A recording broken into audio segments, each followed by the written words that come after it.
Jane, can you close the door for me, please? Okay. Close the door. I don't even wear perfume. Yeah. Thank you. I don't even wear perfume.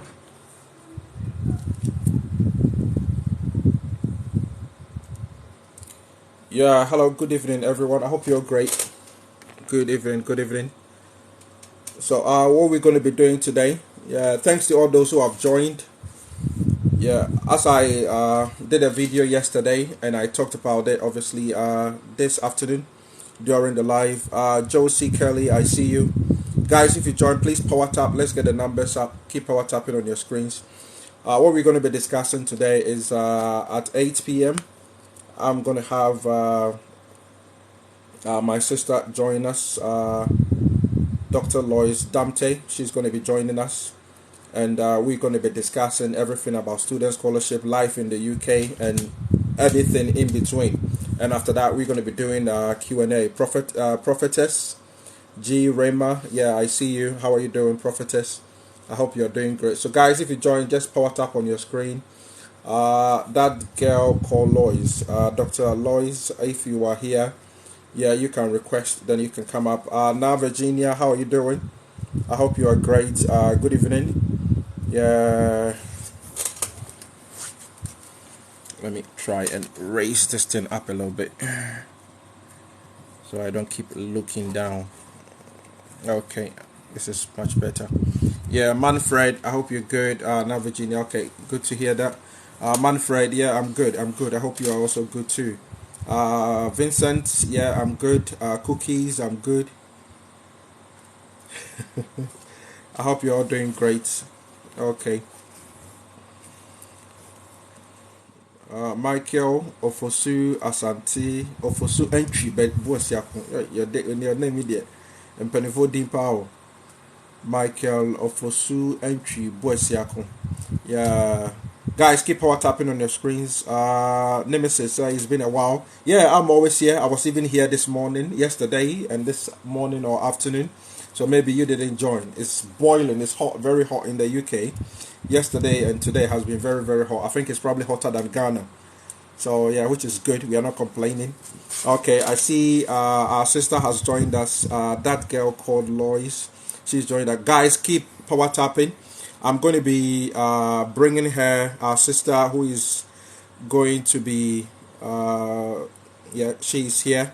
I can see her. So, guys, keep power tapping on your screen. Keep tapping on your screen. I'm going to bring her up to join us soon. Then we're going to start the conversation. So keep power tapping on your screen. Keep power tapping on your screens, please. Let's go. What we're going to be talking about is everything or anything about student scholarships, how to be able to settle in the UK, yeah, life in the UK, everything in between. And after that, we're going to do a Q&A. And as I said earlier on in my the video that I did, and also in the live that we did today, yeah, Dr. Lois is coming here. So that girl called Lois, Dr. Lois Damte, yeah, she is going to come on live. So keep power tapping on your screens, and she's very vibrant, she's very energetic, very knowledgeable. So she's going to come on, and I'll allow her to introduce herself, do a bit of give her background and everything, and she will be able to take us through what we're going to be doing today. Yeah, very, very intelligent. Yeah, as you can. Yeah, very, very intelligent as well. Yeah, she's my material engineer back up. Yeah, Abdul. Yeah, she is. That's why we're encouraging a lot of especially our females and obviously the males in general, to be able to get into areas like that. If you are getting into the engineering, you're getting into the IT, you're getting into the construction, those kind of skills. If you are getting those kind of skills, those are the stuff that are going to help you, obviously, to be able to compete at a very high level, to be able to compete at the top, at a very top level. So, guys, let's power tap on your screens and get a lot more people to join in. Get a lot more people to join in. I don't know whether somebody's reported us to TikTok. The numbers are dropping. We need the numbers to go up so I can bring Dr. Lois Dante up, so that she can obviously start with the sharing what she's got with her presentation and what she's got for us today. So if you are following her, then obviously you know what she does on her page, and we're gonna bring her up. So yeah, so let's see if she's in there. She's requested. I've seen that she's here. Dr. Lloyd, if you can probably request and come up, yeah, please send a request so that I can pick you. Or she's here. Just send her a request. So hopefully she's going to join. Then we can. Oh, how do you reduce it to 2 people? I have to be able to reduce it to only 2 people. Yeah. How do you? Oh, I'm struggling now. So how to reduce it to 2 people? Hello, sis. How are you doing? Good. Good, good, Yeah, good. yeah. Oh, my IT skills are failing me. Actually, yesterday was the only time I came on live. So I Oh, don't your really first know time my you came way on up. live yesterday. Yeah. So what I'll Yeah. what I'll probably do is that maybe I have to put you on the bigger screen. Okay. Are you going to show your face, or are Yeah, you let just me going show to? my video. Now the question is, how do I show my video? Yeah, I think when you click, if you click on the Right. guest, Yes, I've seen yeah, that. then you change it, and obviously, yeah, you switch to yeah, good. We can see you. Yeah, we can see you. So I'll put you on the bigger screen. Yeah. So, ladies and gents, this is our sister here, Dr. Lois Dante, and she is going to be sharing with us, obviously, uh, all the experiences she's gone through, obviously, and what she's been able to do, her experiences with student scholarships, and how she's helping, educating, and informing our brothers and sisters who are looking also to undertake that same venture that she's probably undertook some years ago. Now she's completed her PhD. So she's a full-fledged, what do you call it, PhD graduate, and now Freshest, a freshest doctor, in town. freshest in town. Yeah. So I'll give the platform to her, and I will let her do the introduction, give her a bit more of her background and how she started her journey. Then she can continue from there. So, Dr. Lois, Hi. Dante, please take it from here. Let's hear you. Thank you so much. I'm really privileged to be on your platform. I actually always, I mean, anytime I come on TikTok and you're on live, I join in, listen to people's, Oh, really? yeah, I never see you. yeah, it's a lot of people. So A maybe, lot of people. Yeah, yeah, yeah, and so much, usually so much is happening around. So yeah. a lot of people are on the screen. I just wanted to say that I'm using my phone. So sometimes when I get a normal call, it I think stops the live. So you can just cover up for me. I'll quickly come back on because I'll inform the person that I am on a live. So hold on Okay. with that. So just a brief so you don't panic when I'm away. Okay, No, no, so that's fine. Yeah. So, guys, please, as she's talking, please keep on power tapping your screens for us. Let's get the numbers yeah. up. If you are not following her, please make sure that you are following her. That is her name right there. That girl called Lois. And Yeah, obviously, very she is dramatic. Dr. Lois Lamte. Very dramatic name. So, so Dr. Lois Lamte, please take it away. Okay, thank you so much. And I think that, like you said, a brief introduction about myself will set a very good precedence to the conversation and Yeah. why I do what I do. Um, Raymond is distracting me. So, like you said, my name is Lois Damte. I just completed my PhD in materials engineering, specifically targeting um, plasma functionalization of materials for wastewater treatment. And Please, what please, please slow down for us. You need to break that down for us. Some of us are lost already. what I did was that Yeah. I was changing the surfaces of materials to be able to absorb the light spectrum. I want to speak very like English, so I don't speak science. So there are certain Exactly. materials. Bring, there are bring it down. You need to bring it down to our level. yeah. There are certain materials that under the sunlight they are able to act as a catalyst. That means that they are able to speed up or slow down a reaction. Okay, so these materials absorb the sunlight and they are able to use that property of absorbing the sunlight to be able to degrade textile water dyes. So if like the dye that was used to color this particular thing, when we are done, mostly the companies put it down into the sewer, into the sewage. So what I was doing was that I was taking this water, I was producing a particular material. They are called photocatalytic material. That means that under lights, under photo, they are able to act as a catalyst to be able to break down the dye compounds in the water.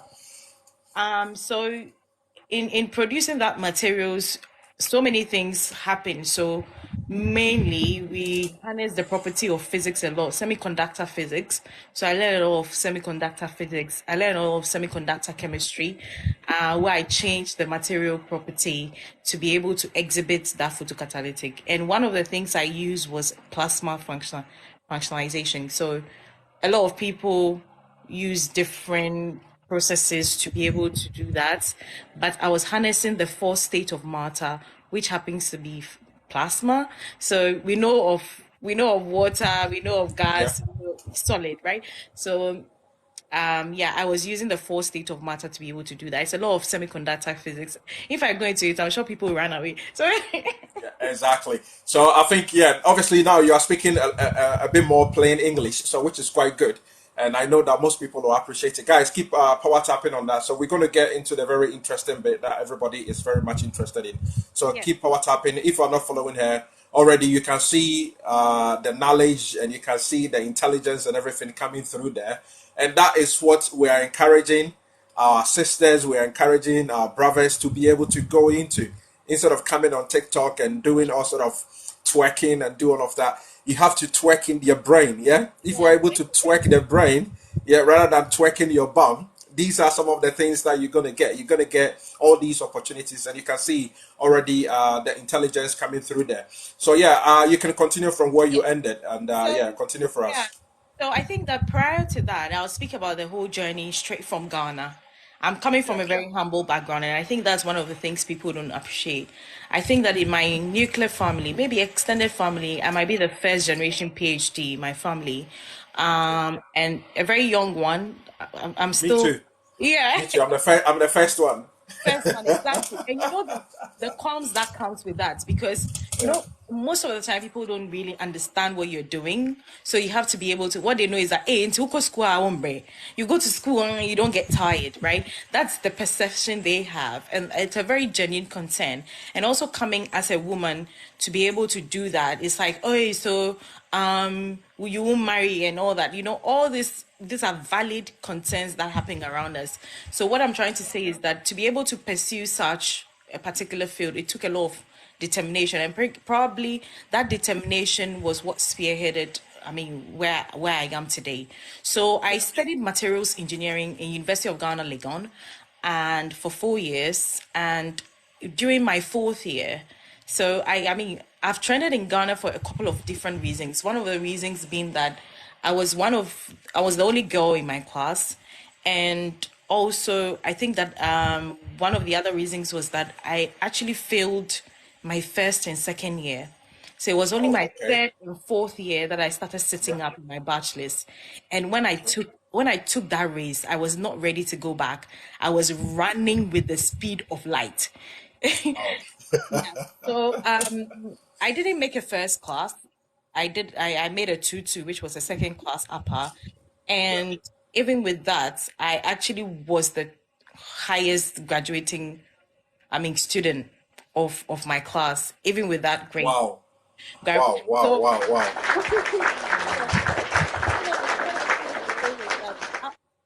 was a moment, or a point in my life where I said, you know what? Yeah, I think people are tagging my sister. There was a moment and a point in my life when I said, if you can speak better, translate it. Okay, my sister, I think people are kind of like going back with me. My sister is giving it to them in the comment section. Yeah, so my sister is a fighter, so Charlie, that one there, if you do it, she'll give it to you. Me, I'll let it slide, but she'll give it to you. Yeah. Abdul Rashid is saying that Dr. Lois says she's my chocho mucho. Okay, that's good. Yeah. Yeah, so what happened was that there was a moment and a point in my life where I was very determined to take every means to be able to succeed, to take every means to be able to get it. So one of the things that I knew was that right after school, I wanted to pursue my master's, irrespective.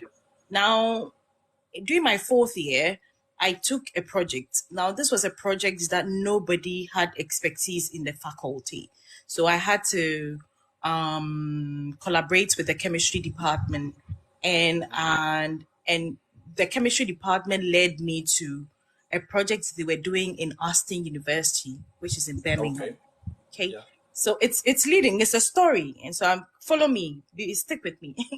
So we are with you. I'm with you. Exactly. So when I was, and during that time, Doomsor was heavily in Ghana. And when I was producing my material, sometimes I needed 24 hours, but I wasn't getting it. So I was very stressed, about being able to ace it. So one of the things I was contacting one supervisor in chemistry department that saw through the journey, saw the genuinity and the passion I was displaying. So she recommended me for a fully funded internship in the UK, which was Aston University, somewhere in 2015. Fully funded internship. Fully funded internship to be able to do that, to be able to do the project. And that was my first time in the UK in 2015. So when I came, trust me, hey, Charlie, someone coming from Pig Farm, I'm be Nima. I'm coming.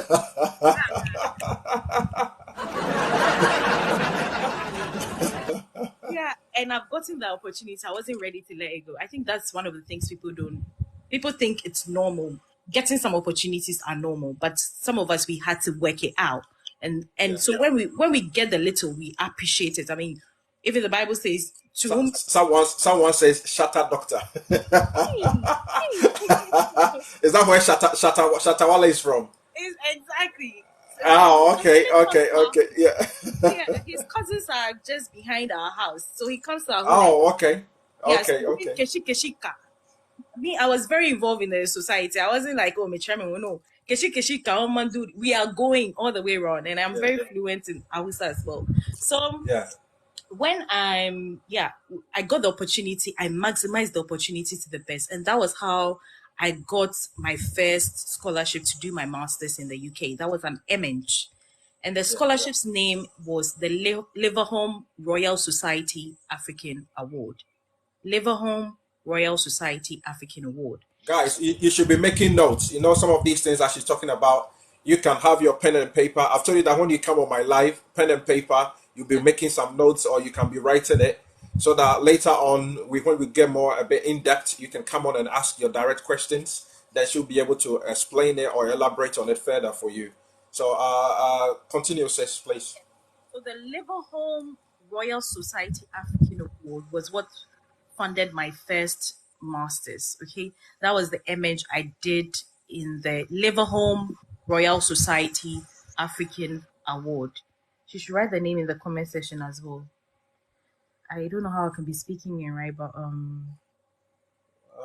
Liverhome. Somebody has written over there. Is it correct? LIVERLHOLM. Okay. Royal Society Award. Yes. So that particular. Okay. Yeah. She's added the award today to it.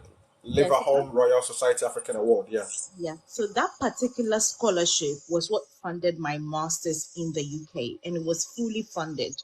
So when I say fully funded means that your tuition is paid for. And during that time, my tuition was £14,000. Okay? £14,000. And they paid for all of that. Now, tuition is £21,000. And I know people on fully funded school. I'll mention them on the platform. There are a lot of people here. So they paid for my tuition, and they gave me that time they gave me about £1,000 for every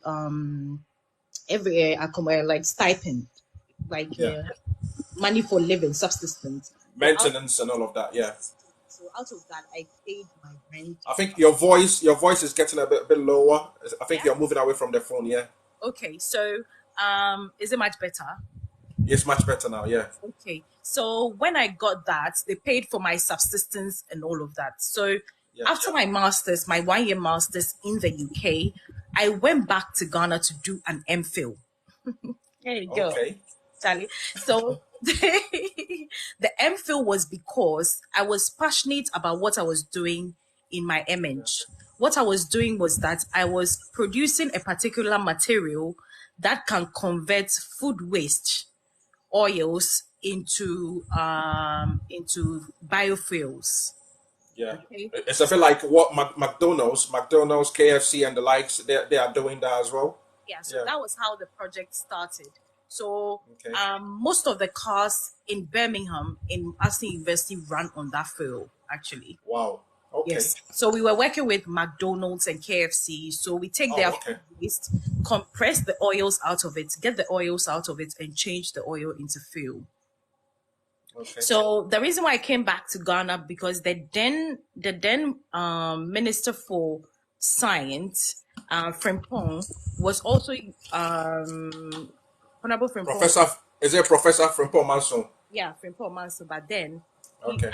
by then he was actually running his cars on that particular field. But it became a little bit controversial in Ghana because he wasn't paying taxes and he wasn't using the normal fuel. So Ghana, Charlie, if you are not the ordinary, then your matter is somewhere else. So I think there was a lot of controversies about it. But currently in University of Ghana, currently in Ghana, they've launched a project like that in University of Ghana where they are converting plastics under the work of Professor Dudu Ahin. They are converting plastics into fuel. And so that was what I came back to do my MPhil in. Now, when I came back to do my MPhil, I said, you know what? I was passionate about research.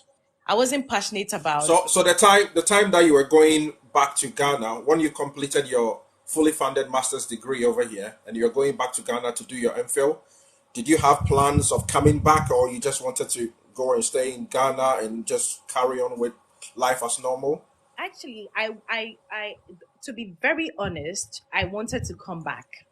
But I always told myself that I'll always come back if I get a fully funded scholarship. And I keep on saying this a lot of times, that you are well off. You are okay with it. You wouldn't be struggling with the 20 hours you are being given. Now, I want to also understand that not all hands are equal. But if you want to tell me where I'm coming from, maybe you might think that I'm smart. People actually thought, oh, okay, this girl is smart. That's why she got it. No, it's not for the smartest, because I've seen people with third class that have gotten fully funded opportunities. So I beg to differ on that. Okay. It's a lot of work. And the reason I started with this is that I want to be able to inspire the motivation in you, that it takes a lot of motivation and sacrifices to be able to get it. Because when you get it, at the end of the day, you are good to go. Okay. So when I went to do my master's, lo and behold, in between the master, I had actually gone for 4 fully funded conferences. Okay. So all what I did. Is it who funded that? Is it the university in Ghana where you're doing, or the university over here? Not at all. So I started searching for fully funded conferences. So I was somebody that I felt like, okay, I wanted to be able to see how the whole world are solving a particular problem. Okay. So to be able to do that, I wanted to be part of like-minded people. Okay. So, and I knew that I didn't have money to be able to do that. So if I've been open to fully funded internships, then that means that there could be fully funded conferences. So I started Google. It was just a Google search, fully funded conferences. Then they said, you're looking for youth between 18 to 35 years that are passionate about solving a problem in their society. So I think now that you've mentioned that, what some of my people might be interested in, which websites, or if you remember or you can recollect, which some of the websites that you were using, or some of the programs that you were using to look for these fully funded maybe conferences. Do you remember any of those? To be honest, it was a Google search. As people, we underrate Google search a lot. But I just typed fully funded conferences 2023, fully funded conferences 2000. Okay, during that time, it was just simple Google search. Simple.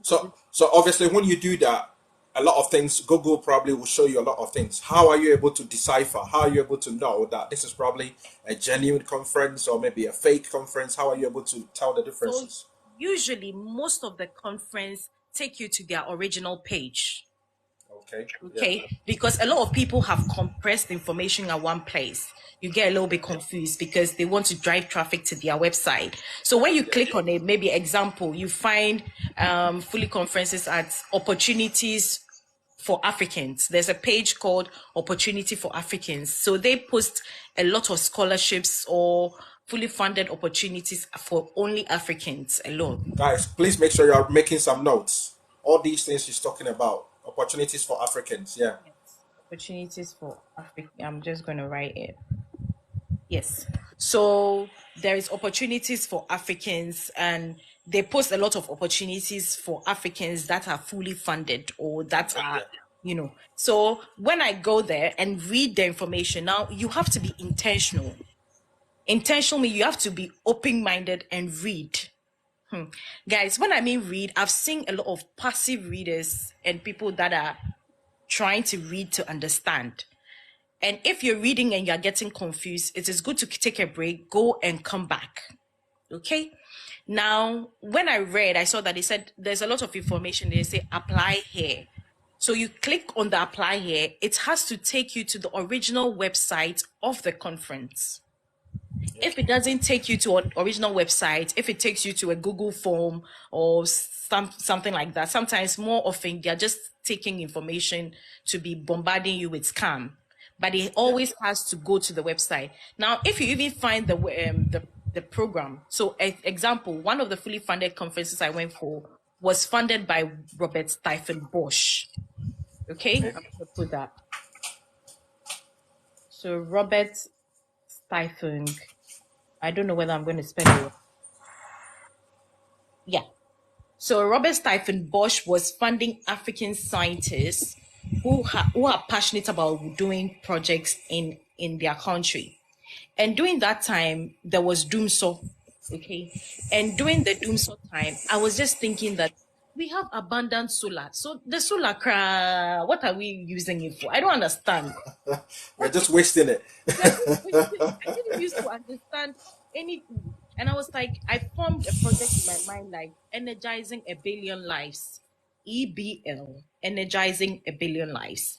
And what was the Energizing a Billion Lives was that if every household could have a solar generated capacity training in their household, life will be better. So example, if there is a hairdresser in the house and we are providing them with solar panels and all of that to be able to exercise, their capacity building in terms of hairdressing, electrician and stuff like that.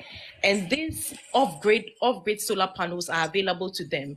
Then they can make their life and livelihood and that of their whole house better. So that was the idea I gave to the conference. And they like, no, we have to fund this girl. Okay. It was just a conference. I went, I didn't exercise. I didn't do that project. So it was just a single contribution or probably a question or a suggestion that you made, and that earned you what you call a sponsorship. Yes.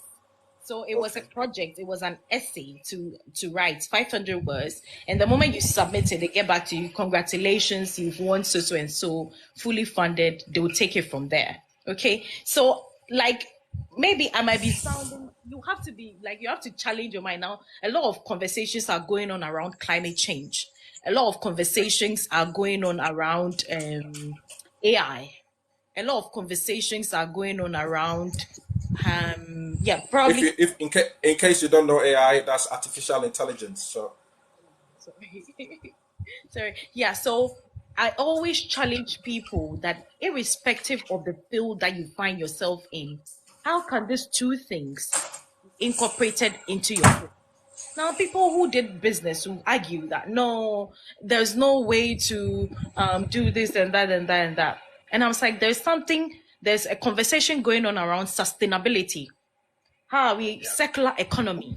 Okay, how are we able to incorporate parameters that are sustainable and that can be able to close a loop system?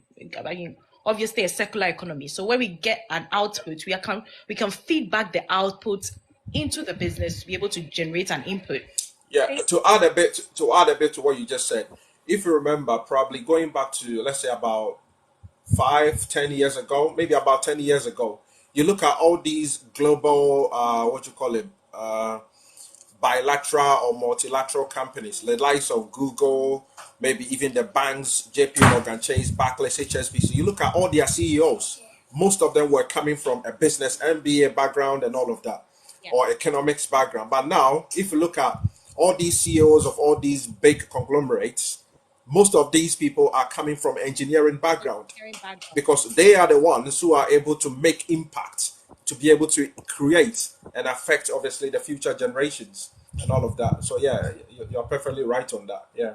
So whatever conversation is that, we are trying to build the emphasis that we can leave here with a lot of websites, but you can have a tool in your hand and not know what you're going to use the tool for. Because obviously, so we are trying to sort of fine-tune your mind and change your mind to be able to think in a particular way.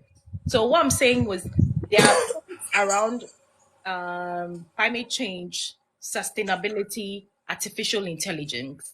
And one of the topics that even in business is really going on is about how to be able to create sustainable financing among the ECOWAS community states, among West Africa. Are we able to generate, to be able to use the same currency?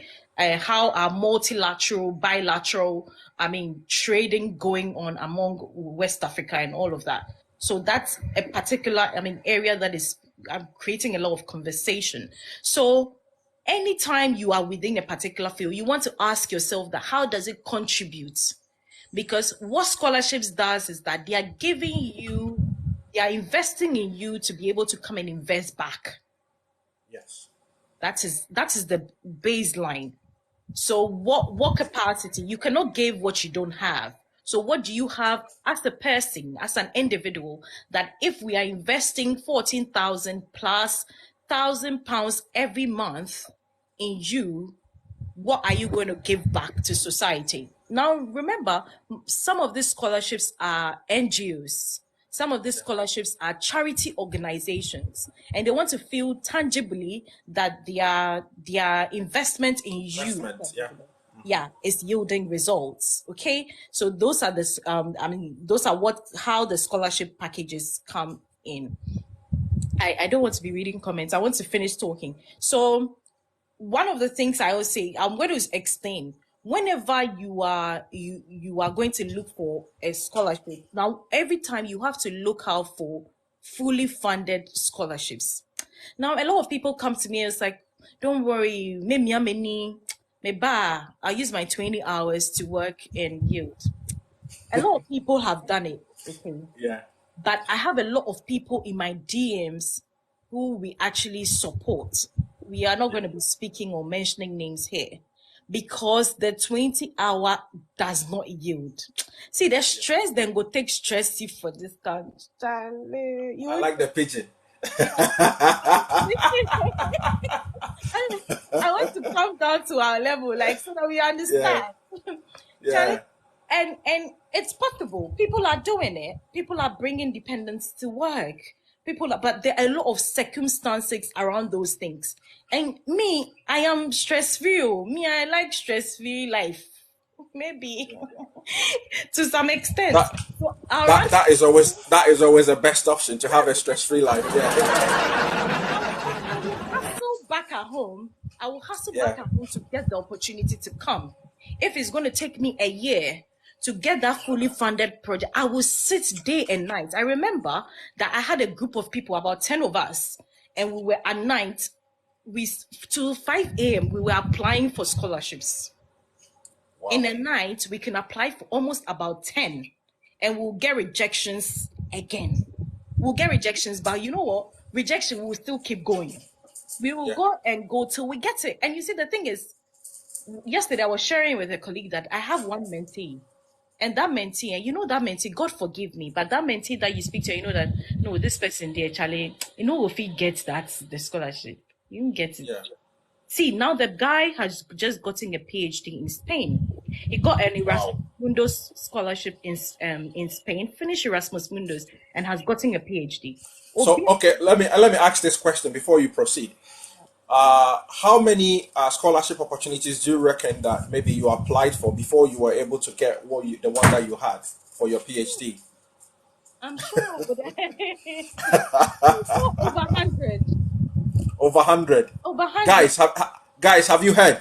Some people apply for jobs, maybe about 50, 100, and they are still complaining. Doc, we are tired. Doc, we are tired. We have been following the link. We have been following the link. We are not getting anything. This is scholarship, 100% scholarship. She made over 100 applications. And Please continue from there. That's just with me, but I know people one touch, they have gotten through. I know people with one touch. It takes a lot of wit. And you see, that's the thing. When you are rejected so many, you feel like it's not working. But you know, I've always come to believe, I'm a very strong believer, that at that point where you are giving up, that is when your breakthrough is coming. So there's always a new breakthrough point for me that I wasn't going to be ready to give up because I knew what I wanted. And I was going to get it. If it was going to take ages, I was still going to get it. So, if you're searching, I say there is no excuse you give me as an individual that you cannot get a fully funded scholarship. It's because you are not trying hard enough. And I've had a lot of stories where we started Dear Young Graduate. This is over 4 years. I mean, what excuse again are you coming to give me that I've not heard before? I know when someone is making an excuse not to be able to exhibit a particular thing or apply. And I know that the number of people that are always on my case that are just pushing and going for it. Okay? Yeah. And so people are like, oh, I left school 10 years ago. I can't get it. I was doing a PhD with someone, a head of Absa Bank, who left school about 20 years ago. What's your excuse? Bring it on the table. Let's listen. I've seen masters, people who came to do their masters, that they left school 10 years ago. Okay. And with that experience and the past education they've had, obviously on the job, they gain a lot of experience to be able to. Experience, yeah. That they are better off than someone who just came out of education. So you don't have any valid reason. Oh, someone said I came out with third class. And I'm telling you, I'm like, there are scholarships for people who came out with third class because they want to agree with you that maybe at the point you were learning, it was difficult for you to, I mean, there was things that happened in you, but now you're motivated. So that's why they give the opportunity for you to be able to write a letter of motivation. Yeah. So let me come here. Guys, please make sure that you are tapping on your screens for us. This is Dr. Lois Lamte. Obviously, we're talking about scholarship opportunities, how to be able to apply. Please make sure that you are following her for us as well. If you want any information or you know somebody who is interested in, that's her handle over there. That girl called Lois. Yeah, so please make sure that you are tapping on your screens constantly to be able to get, obviously, the numbers up and all of that. Yeah, Doc, please continue. So I know people that was like, but I got third class and I was like, you're not trying hard enough. The reason for letter of motivation, statement of purpose is that it wants to be able to separate your undergraduate. Okay, you were at undergraduate, you had a third class. Maybe something happened. Maybe Sabita Flache, your mom died or your daddy died that egg. But now you are at the point where you think that this is what I want to do. Okay, and I want to go for it. Okay, and you apply. Some of them, I've spoken to people, and I talk to people from all over India, Afghanistan, and this. So bring your excuse. Let's hear. Now, the other girl, there was this guy I spoke to 2 days ago, Indian. She was like, "Oh, I'm in a hurry. I left school 2 years ago. I think that I am too late. I want to go now." It doesn't work that way. You need to start planning. People started planning about a year ago. If you have the plan to be able to go next year, I think you should start now. The decision starts now. Okay? Then start making documentations. Now, I always say that if I come on a platform, I'm not going to encourage you to apply for partially funded, no matter your family's economic worth. Because even if your family has got money to be able to, pay your fees, and I know people who are like that, they always wish they had fully funded opportunity because it gives flexibility. It gives flexibility to be able to develop yourself as an individual. Okay, so I don't agree with you that it's some people have got money, so they want to pay. If you want to pay, fine, it's your money. But I believe that if you're getting money from somewhere else, free money there, who will reject free money? Nobody will reject it. Epokre so toku. Exactly.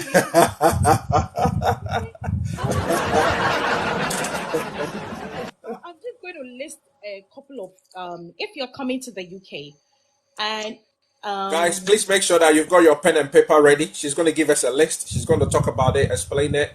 And so if you find some points in there, or if you want to share it with other people as well, you touch your screen and your friend list will open. Then you share it with your friends. If any of your friends are interested, then they can join in.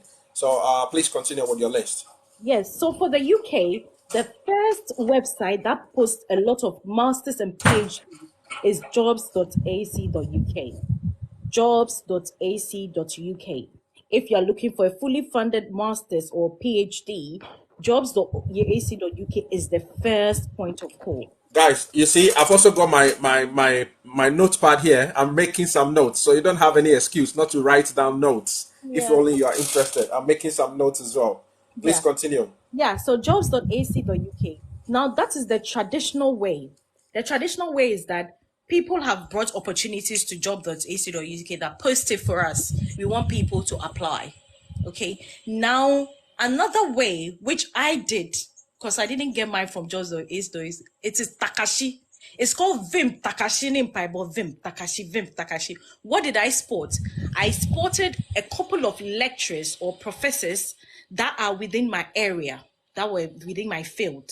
Okay. Now I sent them strategic emails, what people will call cold emails. Now I'm going to read a cold email out of my head. Hi, fully funded master's opportunity as the title of the email. Hi, my name is Lois. I just graduated from University of Ghana with a second class in material science and engineering. I worked on da project for so.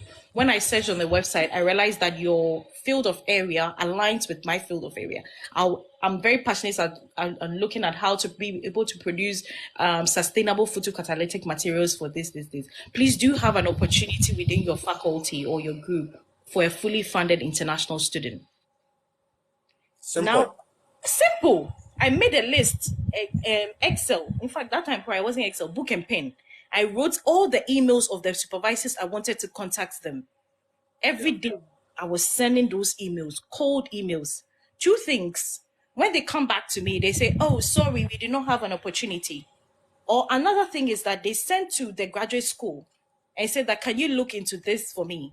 Now, another thing they also did was that they circulated I think, Dr. Lois, I think somebody is probably recording. They say, can you probably repeat the cold email that you sent? Maybe something along that line. They want you to repeat the words or similar to that effect. No, let me just go grab my laptop. Okay, yeah. So, ladies and gents, while she's going to get her laptop, let me fill in for her. So you can see, obviously, the knowledge, the intelligence, and everything that is oozing out of this, what you call her presentation. So, guys, these are some of the things that we want our brothers and sisters to be empowered to add value to themselves. Yeah, you add value to yourselves, you become a much more better version of yourself, a fulfilled individual. You love the area or the sector that you are working in, and you can see she's got love, she's got a lot of knowledge about the sector where she's been able to specialize in and where she's at. So, Dr. Lois, please, have you got your laptop and you're ready to go? Yes. So Okay, yeah, please continue for us. Yeah, I'm going to read it. And in fact, if you follow Dear Young Graduate on TikTok, I've posted a picture of a cold email. Hello, mommy, sweetheart, thank you. Thank you, mommy. Yeah, I've posted a picture of a cold email that I wrote on Dear Young Graduate on TikTok now. I've posted it, like we've posted it before. So if you go on Dear Young Graduate's TikTok account, oh no, my laptop was going off. Okay, so I'm just going to, because I wanted to read it out for you. Do you need to plug it in or? Yeah, I need to plug it in. Okay, yeah. So what she's going to be doing for us whilst we wait for her to connect, if in case you don't know about Dr. Lois Adamte, She is a fresh doctor, just completed her PhD in material science.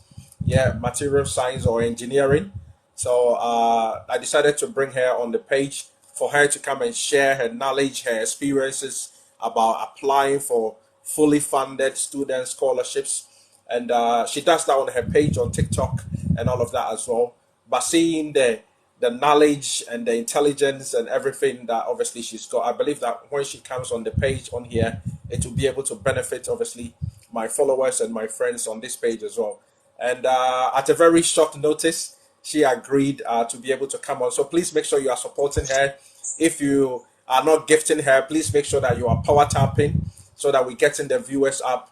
And please make sure that you are following her as well. If you want to, she doesn't charge anybody any money. She gives free advice. She gives free consultation. And as she goes on, you can see that she's going to be talking about a lot of other stuff as well. Apart from all these scholarships, she's going to be talking about how, if you want to settle in the UK, how you can go through that particular process to make things a little bit easier, a bit flexible for you if you are a student and you are coming to the UK. So please make sure that you are supporting her and you are showing her the love. Yeah, I can see that a lot of people are showing her love already, power tapping and also following her for us. So that if you want any direct information, you can go onto her page, her DM, and you can obviously support her on that particular front for us. So, Doc, please continue. Yes. So this is me trying to. It's a lot. It's a lot of things. Yeah, I think my people here, probably a lot of people have probably got their pens and paper ready. Yeah. So yeah.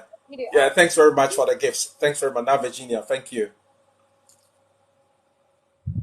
So whenever you are ready, if you let us know, and hopefully your laptop is not going to go off in the middle of the presentation, then yeah, we will be good to go. So she's looking for the websites that she's going to be taking her through. Please constantly keep power tapping on your screens. Show her the love and the support. Make sure you are following her as well. Maybe if you don't need that direct information, maybe your brother, your sister, your niece, your uncle, whoever, your cat, your dog might probably need the information.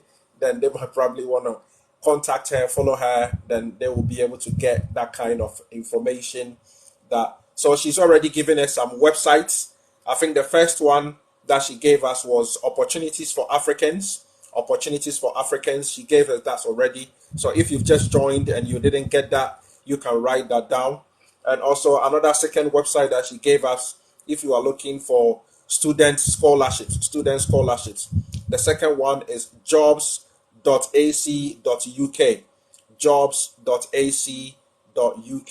So you can go to that page and she's advising us that it's better you look for fully funded scholarships instead of partial scholarships. So we wait for her, obviously, as she gets her laptop ready. Once she finishes with her presentation and everything, then we can bring people on to be able to do a Q&A, ask her questions, and obviously can ask me questions as well. If it's something that I will be able to answer, then obviously I will do my best to be able to answer. Yeah, so we can support you. Let me just say on top of my, because I think that in the moment, yeah. So what I said was, I'll just use this one as an example. Okay. Yeah. So, hi, my name is Lois Damte. I think probably give a bit of a premise so that people who just joined Okay. what you were sending that particular email for. Yeah. Yes. So for those who just joined, what I said was that if you want to study, if you want to get a master's, a fully funded master's or fully funded PhD in the UK, the very first website that they post it on is jobs.ac.uk. Jobs.ac.uk, which I posted in the chat. Now, those are the opportunities that a professor has seen, right? And they just posted it there. Okay. But now, one of the things are that in the UK, there are scholarship opportunities within the school that nobody goes to the website to post it. So unless as a supervisor or unless me as an academic, my professor walks to me and say that I need 2 students to be able to do this project. Okay, do you have anyone in mind?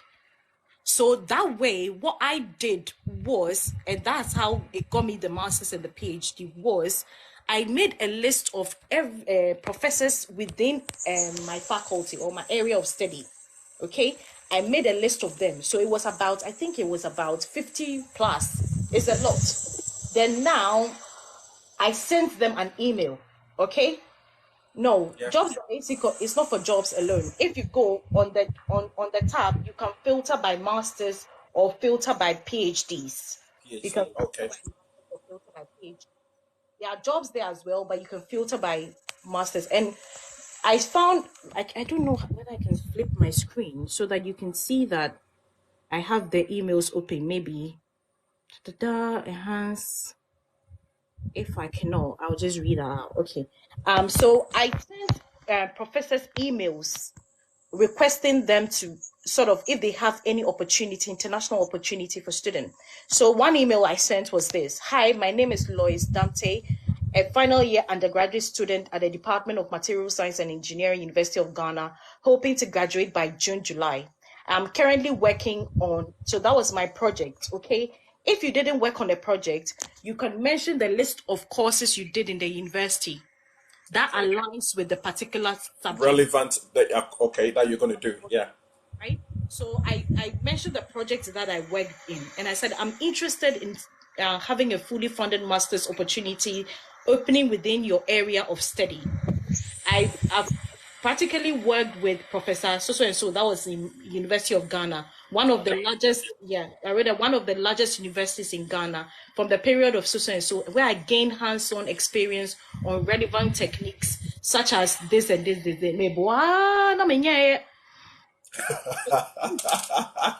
And truck Accra.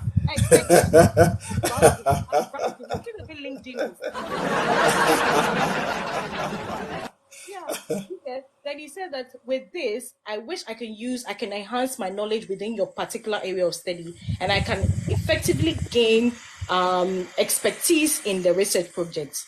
I'm hoping to hear from you soon. Thanks, regards. Joe. If you go on their young graduate page here on TikTok, I've posted a picture of it, of a cold email approach, how I sent it. And I just said, fill in the blank spaces. So you fill in the blank spaces where you can. And trust me, I sent over. I wish I can show you. Okay. So this is Ga all the way. Oh my days. And some do get back to me. Some don't. Yeah. Some do get back to me. Some don't. Okay. So those that got back to me either referred me, or those that didn't get back to me, I just let it go. I kept on going and going. Now, let me tell you the fact about, so there was one professor in Cambridge that I sent it to, okay? When I sent it to him, he got back to me. He's like, you know what? I'm interested in the student. Can I help you apply for this funding? Because this funding was available for African. The professor was going to help you to apply for the funding. Exactly. So now he sent me the Winton Scholarship, which I applied, and put me in touch with another PhD student in Cambridge to help me, somebody who applied, because he hadn't before. Now when he put me through to him, we went through, and he was very optimistic I was going to get it, until it became a bit political. Now, what was the politics that was involved? I think during that year, the Chinese government were bringing one student, but that one, they are not going to fund that Chinese. Obviously, they are rather going to get money. And the the government was going to give them money to buy a particular instrument. And during that time, it was a September intake. And usually the faculty does not take September intake. Okay, so the faculty bid it and gave it to the Chinese guy because they were going to earn more. And the supervisor was so disappointed that he now put me through to just a quick one. Somebody's asked a question, which I believe that if you are able to, it says, how do they get their emails? Do they get it from the university's website? You know, normally they've got their staff and all the universities, their professors and the lecturers, supervisors, they've got all their contact numbers, their direct line and their emails on there. Yes. So even there was one that even I had, hey, Charlie, we've done things so. So there was one that when I came for my master's, I actually walked up to his office. I went there because his office door number is there. Then I went to the secretary and told them that, I've got an appointment with Professor Henry. And it's like, oh, I don't think you've got an appointment, but he's around. Let me just see. And I went into the office and I went to speak to them one-on-one. It was just vim. Everything was vim because I knew what I wanted. So I was going for it. Yeah. So you make a list. So like it will be a lot.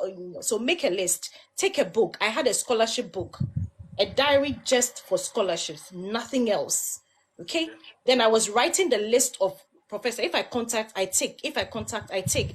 If I head back, I don't. If the person said I should get back after 2 weeks, I write. After 2 weeks, I take. Everything was structured. Okay. Now the professor that I couldn't get through to Cambridge, then now we made opportunity for another thing, but I got an accident where I was in coma for a long time. Okay, so he didn't hear back from me. Sorry to hear that. Yeah, that was a side, something that happened on the side. Now, what he did was that he had written my name huge on a paper on his desk. So another professor came to visit him, and the professor said, "Oh, why have you been in contact with this girl?" And they said, "Yes." And he said, "This girl also emailed me." And this professor was like, "You see, Okay. emailing Why you mainly vice chancellor for you? mutual friends. That's what I'm saying. If you really know what you want, trust me, you are going to get it. And this is the kind of vim I try to incorporate in anyone that comes closer to me, because I don't take mediocrity. I don't take excuses. We are going to do That's it. good. If it is hard, we are going to tarry till. So I went, and so they apparently were mutual friends. Okay, so he said that, oh, then let's put her through and have a meeting with her. Then both of them copied that, had a meeting with me, and that is how I got the PhD. Wow. So both of them became my supervisors. So I had one supervisor in Cambridge and one supervisor in Open University. Wow. Wow. I made two mutual friends come together, work something. So we applied. So they had actually a scholarship called the Global Challenges Research Fund. Now that is one of the best scholarships I've ever encountered in my life. Yeah, please repeat that. Yeah. So people can write it down. Yeah, Global Challenges Research. Global challenges, guys. I hope you are writing all of these things down. Global challenges. I'm writing this as well. Yeah. That was the GCRF. Now this scholarship gave me the laptop I'm using. They gave me my laptop. Now they gave me a flight back to Ghana and away from Ghana. Now I had a camera, so they bought drones for us. They bought cameras for us because most of the projects were African-based, Indian-based, Africa-Asian projects, and they wanted pictures and stuff. So they bought cameras, they bought drones, they paid for tuition, and my stipend was higher than a normal PhD stipend. Okay. Because why was that? Is it because you're doing science or you're engineering or? No, it was anyone on that particular scholarship had that. Oh, okay. Yeah, because I think the funding body made extra money, extra capital. Okay. Yeah. Yeah. So that was the global challenges with. So that's what I'm saying, that there's a traditional way where you can search for the opportunity, but if the opportunity is not coming to you, you make the opportunity for yourself. If Mohammed, I said the mountain does not come to Mohammed goes to the mountain. The mountain. If you say you are not opening an opportunity, I'm giving you the opportunity to open an opportunity. Let's go. Yeah. That's how we do it. So some of you, I've searched that I'm not finding an area within my field. Go there, find somebody within that area and present to them that opportunity. Probably that particular professor even is looking for how to apply for a certain grant. Yeah, But somebody is asking, Reza is asking, can someone born in and raised in the UK? Yes, of course, you can apply. Even you are even more. You're even more eligible. Eligible for it. Yeah. More eligible than international students, because international students, Exactly. they have to pay for our visa, our IHS. Yeah. So they'll rather Exactly. want to obviously go for somebody that is local than international. Local, yeah. Yeah, for international, we have to be extra zealous and with some level of energy to be able to get through. Yeah. So you go to those opportunities. Now, I've mentioned that how the UK works. Now, UK has got standard scholarships, and the standard scholarships we know are Chivenon. Now, Chivenon scholarships, it's a bit tricky. People say that, oh, I have HND, I'm not getting scholarship. I know a lot of HNDs who have gotten Chivenon, but it was through it's a project. That scholarship is for people that are doing impactful work. They are doing impactful. So you say you know people who have got HND, yes, who have gotten the Chivenon to go and do the first degree or to go and do masters. Is it what is it? to go and do Masters. yeah, Okay, straight from a diploma to go and do masters. masters. Yes. Do they require any sort of work experience with that as a mature student or? What they needed was the fact that you are doing something worth it in the community.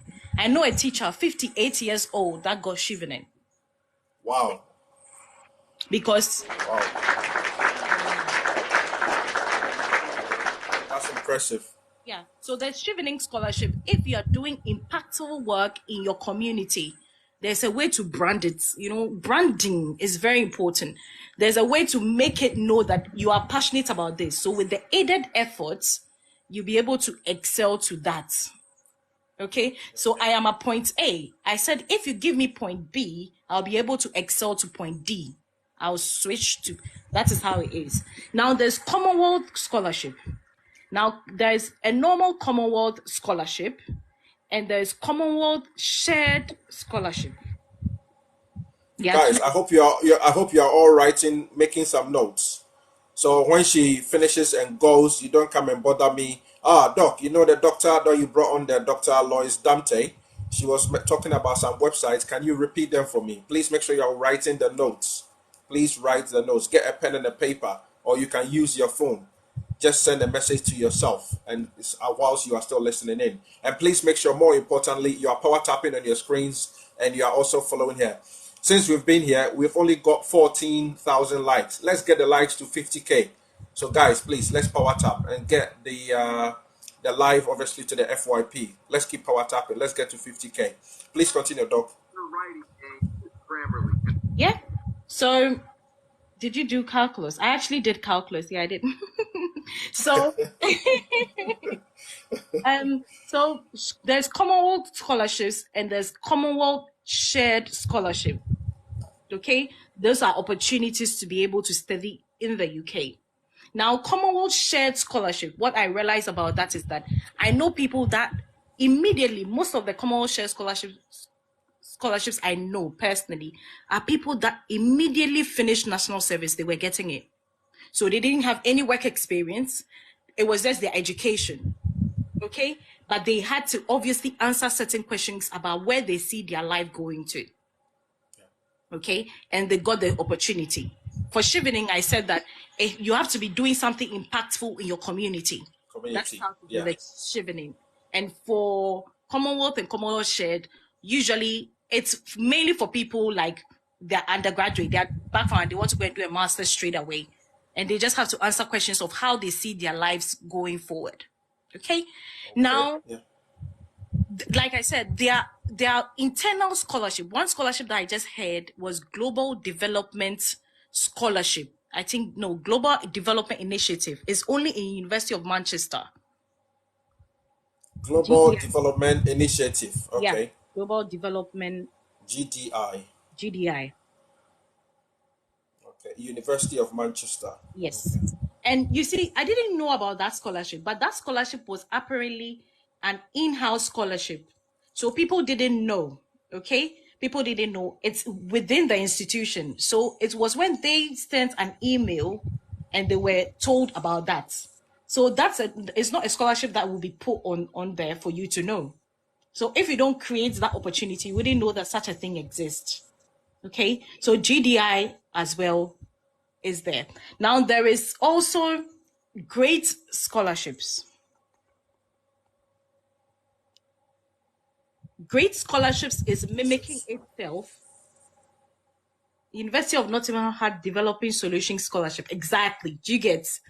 So if you don't know, like they are not advertised, but if you're within the institute or you actually ask, they will give you the list. They will not withhold information from you.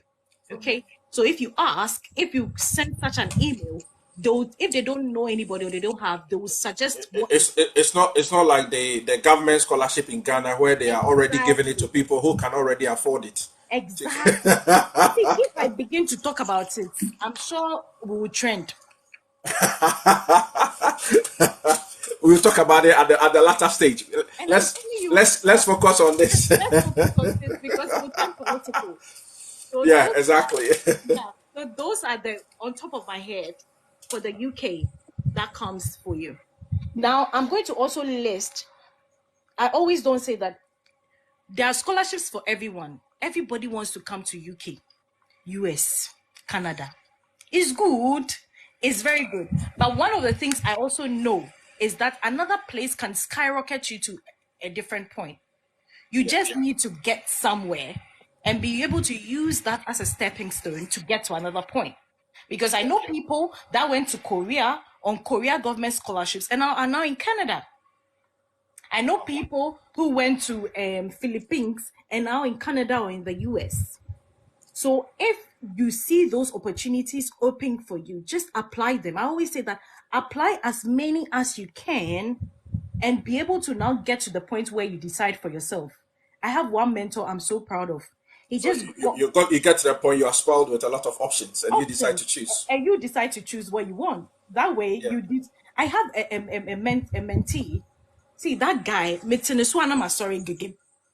That's how proud I am of him. He started following me from level 300.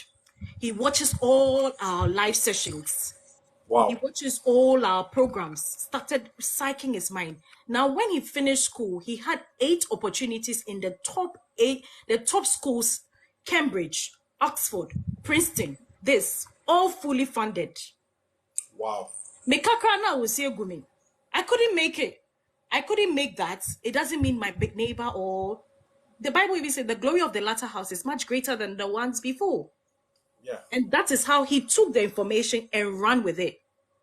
And when you ran with it, Charlie, the guy, when he sent it to now he was confused what to choose. I said, this one I can't help you. It's not part of my Exactly. You have to make the decision yourself. And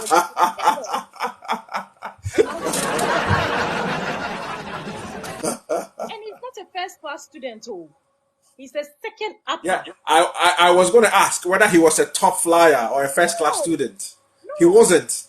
And he got fully funded scholarship to all these universities. 8 universities. 8 universities. Wow. He started level 300. He did no year project kakra. He went and joined some other project people to do projects. He went and joined this to do this, amassing all the experience. Okay, be part of volunteering opportunities in this community, or even Accra Hub. He goes to Global Shippers Hub. This hub, kakra, everything is small. So now that you've brought that up, let me take you back a step. So, which of these the subject areas, or the programs back in Ghana, do you think that people are more likely to be able to get scholarship opportunities? I will never remove one particular, because I've seen somebody that has come to study African development in the UK. I'm like, but African development, is supposed to be in Africa University. Yeah, and the person got scholarship for that. Yeah, fully funded scholarship for that. Fully funded scholarship. Okay. Yeah. So that it's so wide. The opportunities are so wide. So I'm going to put a list. Like I said, 2 things I want you to start. If you are listening to me here and you are passionate about it, get a scholarship book. Get a scholarship book. All the opportunities you have written here, write them down and go and read about them. Make a deadline. When is the deadline closing? So you write the name of the scholarships, the deadline, and what documents they require. Yeah. So I'm going to put in the chat. Name of scholarship. Yeah. The deadline. Guys, I'm making notes as well. Please make sure that you are making your notes as well. And what documents they require. Now start putting all of them together based on the deadline. So if there's a deadline in a month and you cannot make it, scrap it. The likelihood of that scholarship opening again next year is very high because they roll it over every year. So you bookmark it down. You say that, by June, dear, Chivenon will open. By June, dear, Global Development will open. The Nottingham Solutions will open. So this time I've missed it. Next year I'm going. If I've not gone by then, I'll apply for that. That's what I want you to do. Get a scholarship book. If you are good with Excel or Google Calendar, set a reminder. Set a reminder 3 months before the time and start working on the documentation. Now I'm going to put websites where we are going to be finding other opportunities. Now, before I say that, opportunities, fully funded opportunities present themselves as graduate assistantship positions or research assistantship positions in the US or in Canada. So graduate assistant in the US or Canada, I'm writing it. Yeah. So the US or Canada, graduate assistantship positions. Yeah, I'm writing it as well. So that later when some of you come and ask me, I'll got some information for you. Yeah. But please make sure you're writing your notes as well. Don't just depend on me. Exactly. So okay. now Graduate assistantship positions and research assistants. Assistantship position. I think my word capping. Yeah, it's fine. I think they understand it. Yeah. Okay. So they are called GA and RA. Yeah. For short, GA, RA. Now those opportunities. Now let me tell you the trick about that. Now, I was a TA at some point for my national service. Okay. Now, all the students I TA'd, all the students I was a teaching assistant for, they are all done with their PhD as we speak. They finished before I finished. Ask me how. How? Because they applied for graduate assistantship. Graduate assistantship, you can apply straight from a bachelor's to a PhD. You don't need a master's. Straight from a bachelor's to PhD. Really?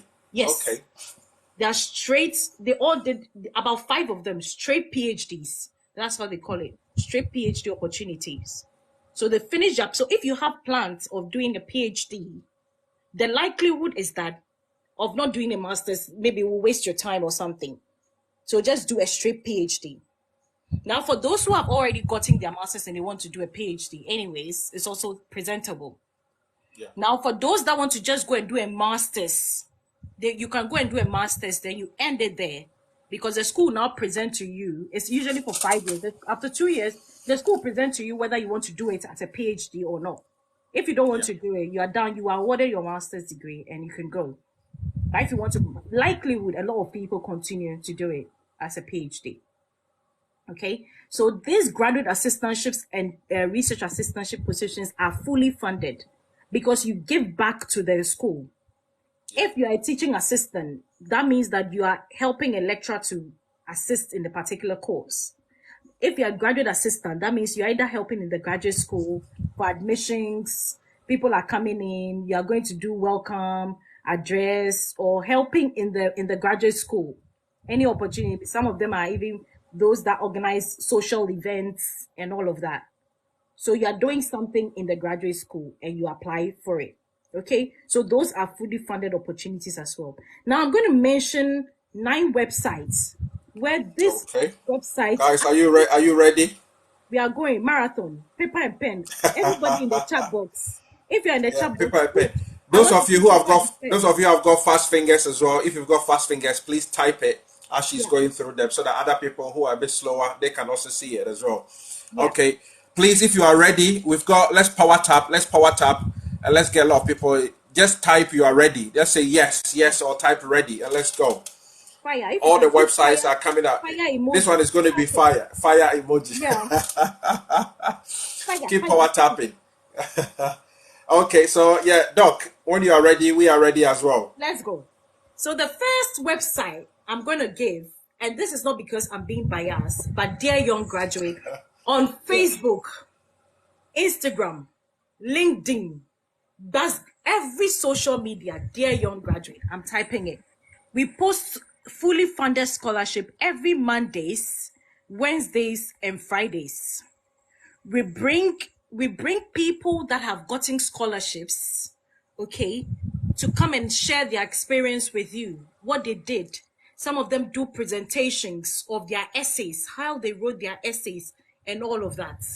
So if you go on the video side on our Facebook, you will see a lot of videos, Commonwealth shared, GDI, Chivenon, fully funded, some, I can't even remember, the scholarships are bebre on top of my head.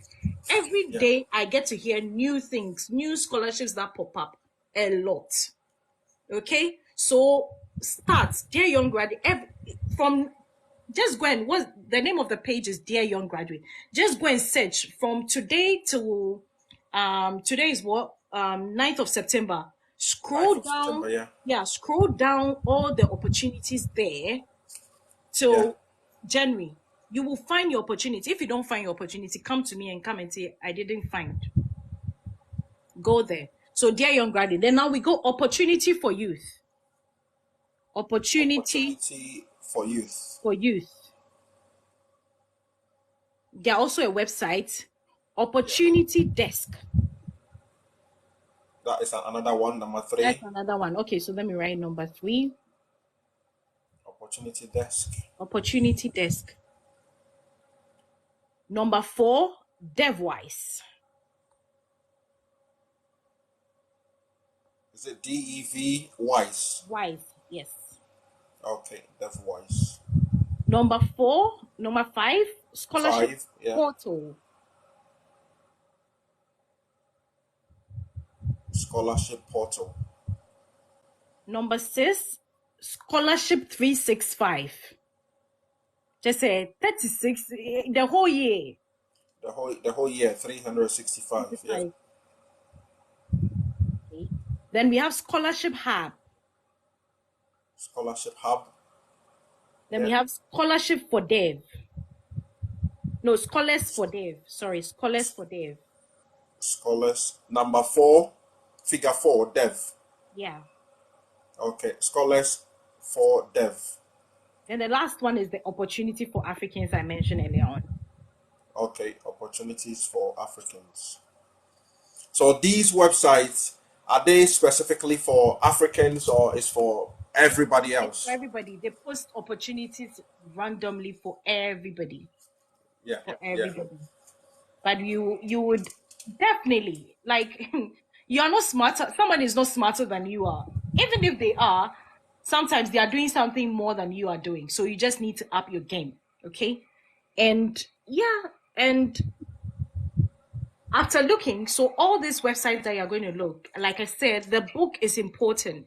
Your Excel sheet is important. Or your Google Calendar is important. Because when you see the opportunity, don't say, oh, mekwaba. By the time you go and come, information saturation. It happens.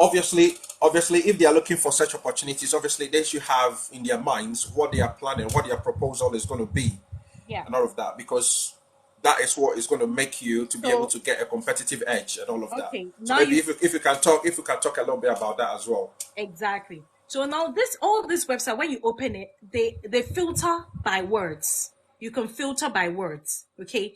Now, what I tell people to do is that filter it by the name of your course.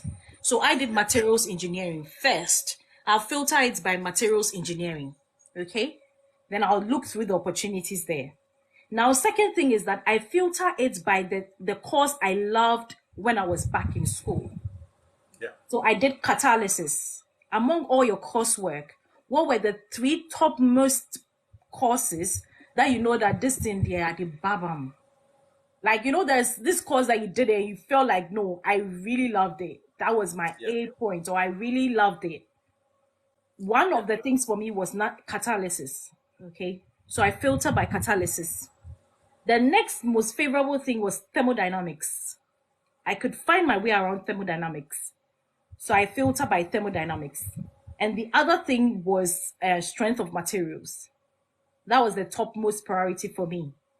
So I'll filter it by my coursework, the number of if I take my transcript, I can filter, I can change the words. Change. Just put a lot of keywords to be able to filter it around and all of that. Okay. Exactly. Yeah. So someone has even put, that reminds me, you can look up, find a master's. It's another website. Or find a PhD. Find a PhD. Exactly. Okay. Yeah, and find a PhD as well. Those are the starting point, and you will find at least 3 or 4 that you can. J Frank, thank you. J Frank is like, yeah, I met him yesterday. He also completed, in the UK here. Okay. Yeah. So he's also putting, you can, if you look at J Frank, what he's also putting, Study portal, yeah. Study portal, yeah. Yeah. So when you go through them and you don't find anything, probably you would suddenly find something. Even if you don't find something, another option to keep you busy is actually going to the opportunity as well. Yeah. And through going through that opportunity as well, you'll find more options. Okay, so keywords are important. Now, there's one scholarship I'm very passionate about, Erasmus Mundus. Okay. Erasmus Mundus scholarship. I don't know. There's something about that scholarship that is amazing for me, because it levels playing ground where a lot of people from different fields, big backgrounds, are able to apply for a master's, to study for a master's. Okay. Erasmus Mundus is amazing. There's Fulbright scholarship. I'm actually looking on my YouTube page right now. All the interviews I've done, there are a lot. Erasmus is amazing. Yeah, true. Last week, I interviewed someone on, what was the scholarship I interviewed? I do a lot. I can't even remember the scholarship I interviewed, but it was Mastercard Foundation Scholarship. Okay, yeah. Abraham is saying that he's a recent graduate. Okay, yeah. Of Erasmus, isn't it? Oh, yeah. Lovely. Mastercard Foundation Scholarship. Yeah, the ERASMUS is a research platform in Europe and beyond. Okay, yeah, I've seen ERASMUS. That's good. That's good. Yeah. I mean, people are here giving information. Please feed in. We are all information there. Any just one person's mind. So information, yeah. Any baku for team. Exactly. So that's the more reason why I decided to. So all this information that our sister is giving, I probably have about all the websites that she's giving. I probably know about, out of the 15 websites or so, I only knew about only 6 or 7 of those websites. I didn't know everything. And obviously the in-depth knowledge that she's got, because that's what she does on a day-to-day basis. Yeah. Yeah. So she's got more knowledge about it. So if you are someone out there, but please make sure that if you are putting anything in the comment section, it's a genuine website. Don't go and put any fake website that is going to take people to maybe a third-party website where they probably going to be asking them to pay money. But please make sure that it's a genuine website or anything. Yeah.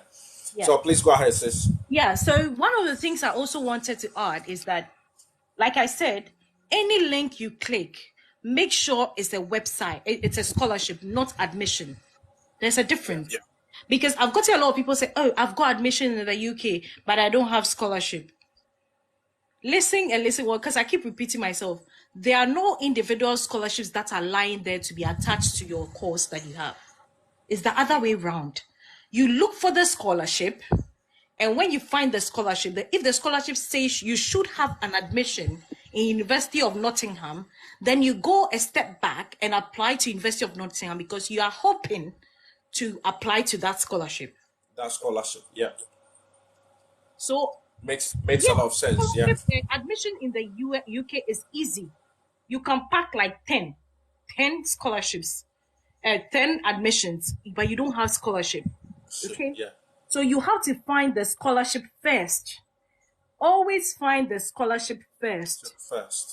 Then now, after finding the scholarship, you take a step back. If the scholarship says you should have an admission in the university, then you take a step back and go have the admission.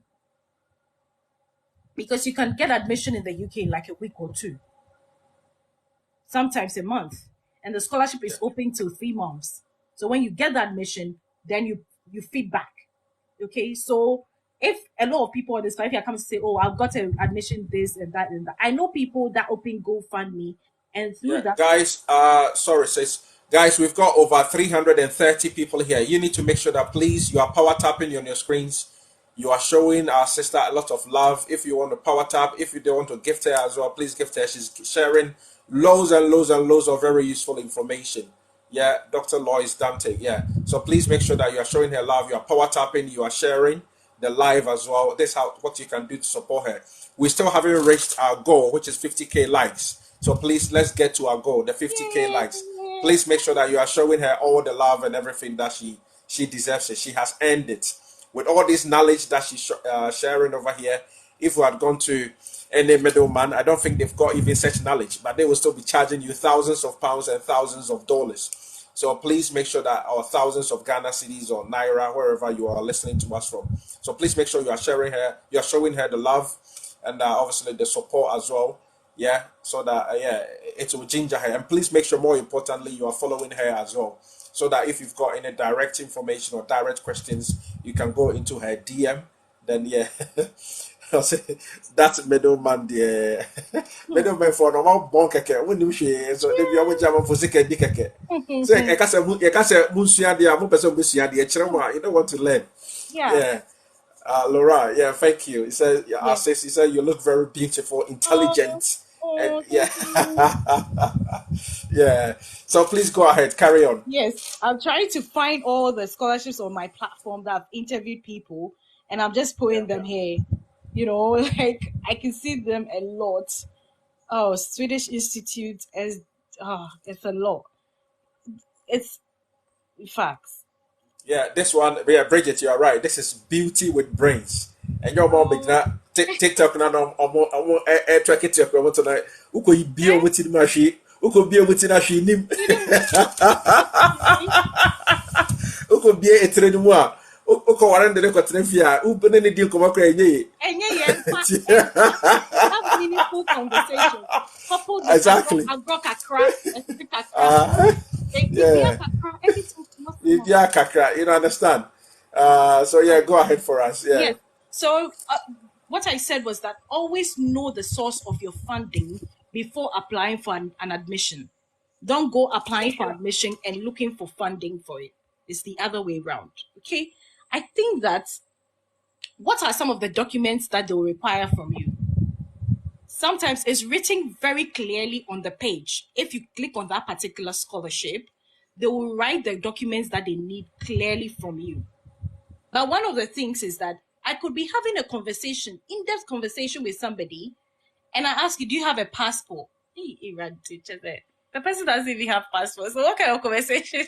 See, are you gonna you don't have passport, but you still want to get you want to get fully funded scholarship and travel? Hey, well, let me tell you one funny thing that happened. I got an opportunity. So when I was going for a fully funded opportunity in Ireland, there was a conference, and they saw of that particular one. They selected me, and the money was so good. Oh my God! I think it was 5 days, and it was about $4,000 for 5 days. For 5 days, consulting, wow. And man, I was just there. I was just listening. It's like.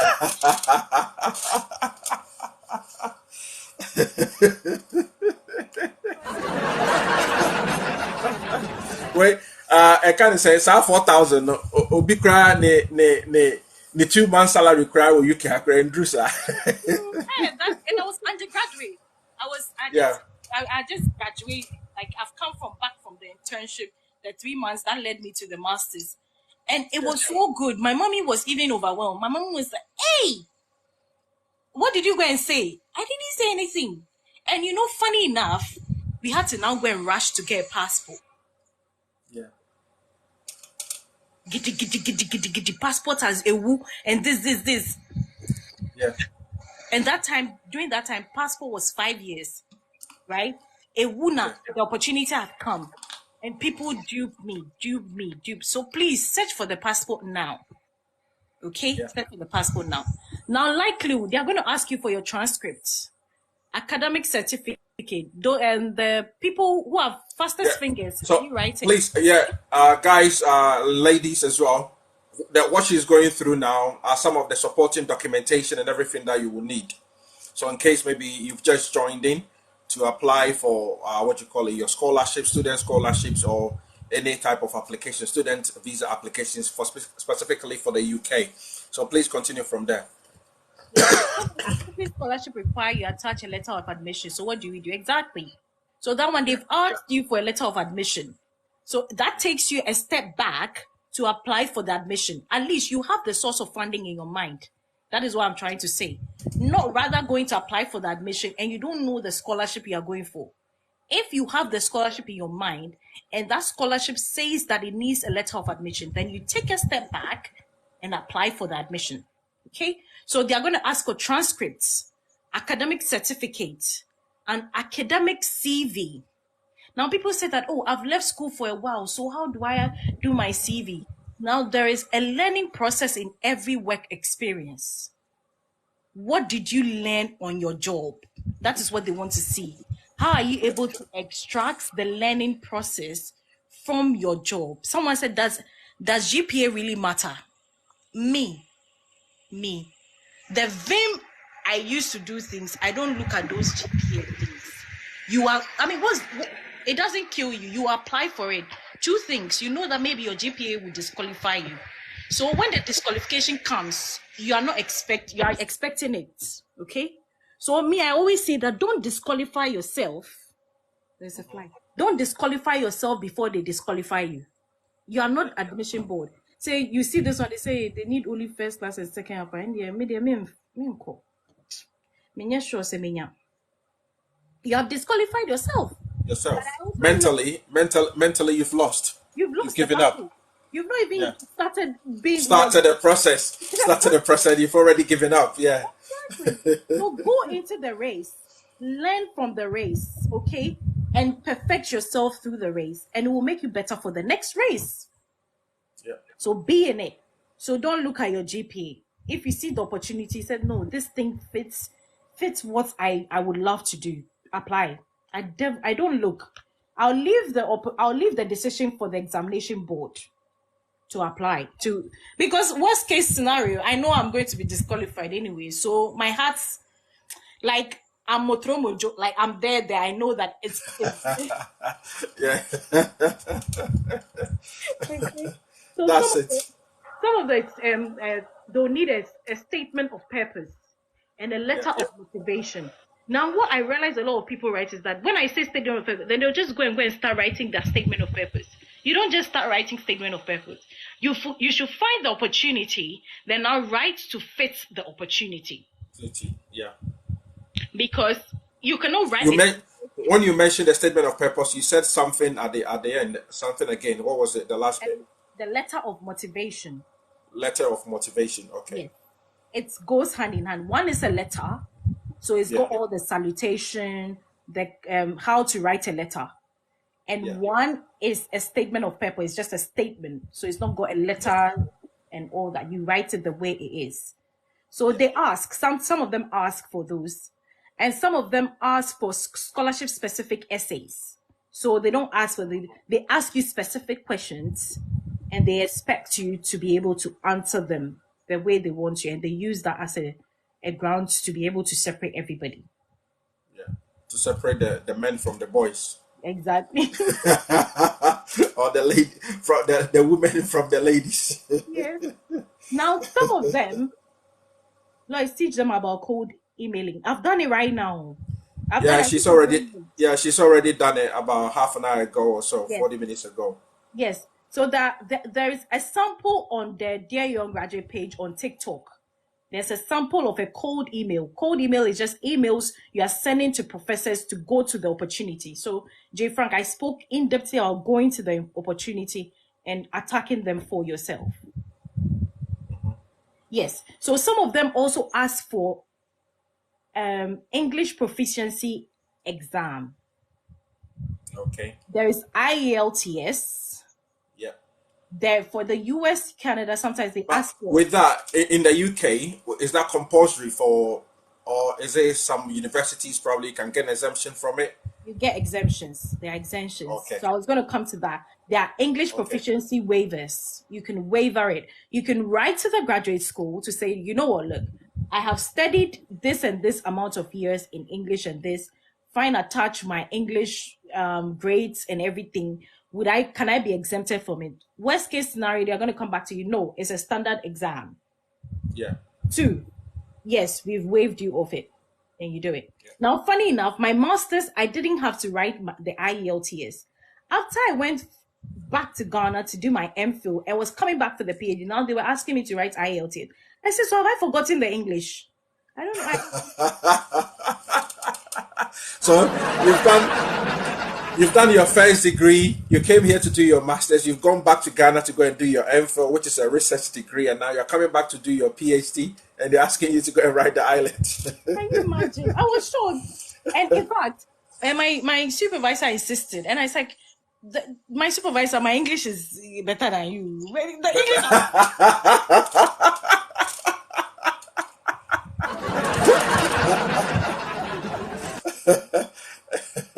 So what happened?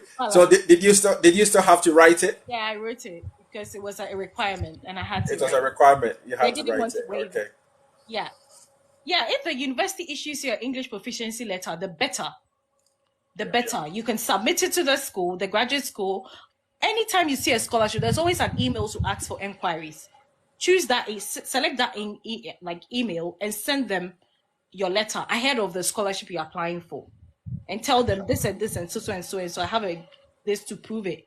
Can I move forward with it? Then they are going to give you back a response. Yeah. So I think that I should probably just stop and ask people to ask questions. I think through the questions, it will inspire more things, because I think probably before we go to the questions, if you just touch briefly about what you do to support students who are already here, who are looking to settle in the UK. Maybe about 5 minutes. Let's touch on that. Then a number of people have requested, so I can bring them up so they can ask their questions. Guys, if you request and come up, all that we are talking is we want people to ask our sister questions about scholarships. If you want to ask your questions about something else apart from the student scholarship or anything like that, then maybe you can come on later tomorrow and come and ask your questions. So please spend about 5 minutes to talk about what you do to help students to be able to maybe acclimatize themselves in the UK and to be able to make life a bit comfortable. I saw your video, which was very good. The one you tagged me in, I think, it was very interesting video and all of that. So maybe about 5 minutes, spend some time and talk about that, please, as well. Yes.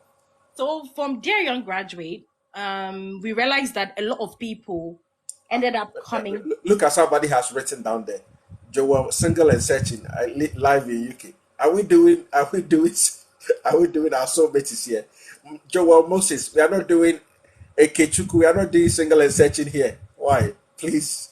Otherwise, I might have to block you. We are talking about serious matters. Yeah? There's no single and searching. Okay, Dr. Lois, go ahead.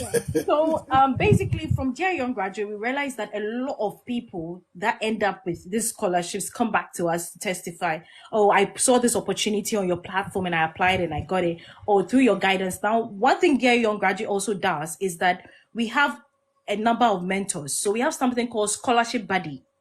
Now, when you find the documents and write all your essays, we have a scholarship buddy that opens, I think, I can't remember, but I have a whole team that handles it. So I just go and peep my head. So we pair you with a mentor. Now, the mentor are usually people that also have scholarships in other universities, okay? And they'll help review the documents for you, and they'll tell you what you need to do. And all of them is for free. I don't charge anybody. But if you give to me something, I'm no ball, but I don't charge anybody. We pair you with mentors, and the mentors will help review the documents for you and give it back to you. So you can book for as many meetings as you want with a mentor. It's called Scholarship Buddy.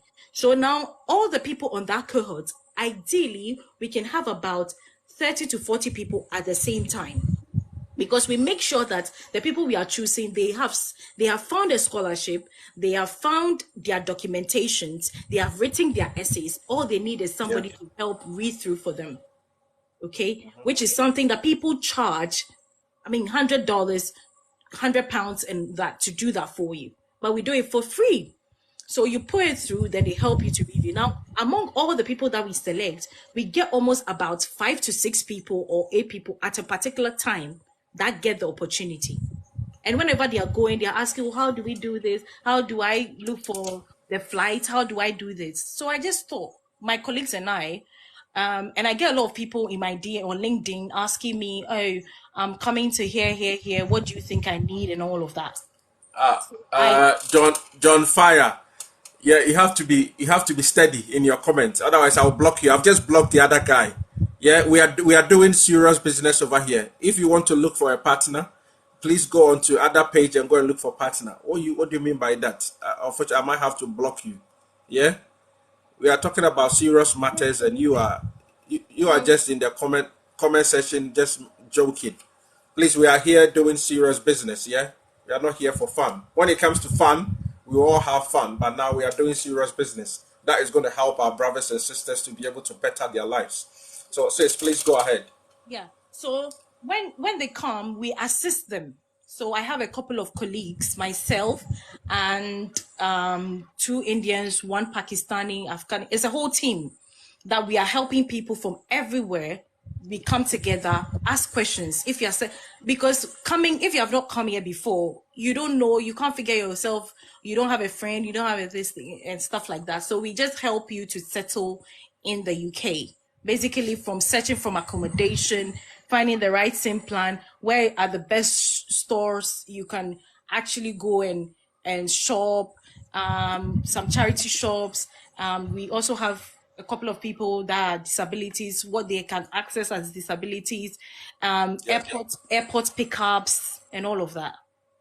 So that's any of the universities that you know, like for instance, if somebody who has come to as an international student and probably struggling a little bit, is there any kind of, maybe some of the universities have got some sort of funding to be able to help for them to be able to pay maybe their transportation or their bus passes or any kind of maybe subsistence? Is there any something like?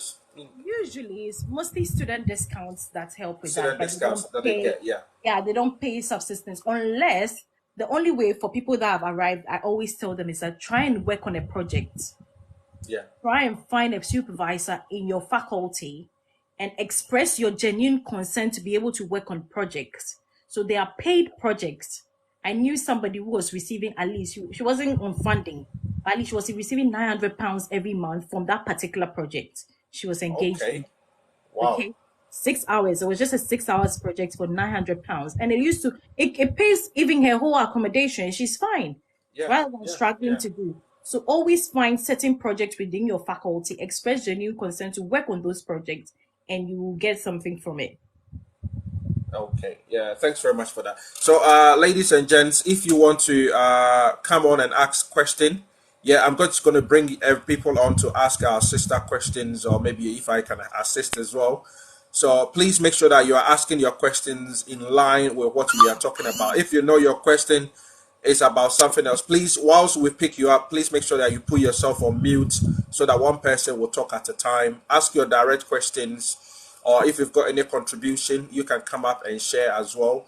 You know, any universities or websites in any countries that are also offering student scholarships or anything of this sort. But please make sure that it's a genuine website or information that you are coming to give on here. So those of you who requested when we started earlier on in the program, I think your request must have expired. So you might have to drop yourself and request again so that you can ask the questions. Okay, I think we've got a few people on the screen now. So let's probably go onto the screen. Hello, La Emmanuel. Is it La Emmanuel? Yeah, yes, it's La Emmanuel. Okay, go ahead with your question or contribution, please. Yeah, thank you for the discussion this evening. It's been really well, and it's my first time on your platform, and I'm really enjoying your guest. My question to her is that if you are a resident in the UK with a settled, or there's a pre-settled or settled status, and are there scholarships available for people like that, or the scholarships are just for people who are out of the UK? I train out of the UK as a doctor. I'm currently in the UK. I have a pre-settled status. Although I'm going through studies right now for my PLA, because PLA is the exams that I need to join the GMC. But however, I'm also thinking about doing some master's program. So following you this evening, I don't know whether there are scholarships for people who are already in the UK with settled or pre-settled status. That's my concern. So when do you qualify for your settled status? I qualify for my settled status next year, 2024. Hopefully, Okay. I'll be Yeah, qualified for that. because But at the moment, I think for you to be able to qualify, you can still apply, but I think for you to be able to qualify, if it's fully funded scholarships, I think if you qualify, you can apply anyway. But I'll leave it for our sister to be able to assist with it. International students are even applying.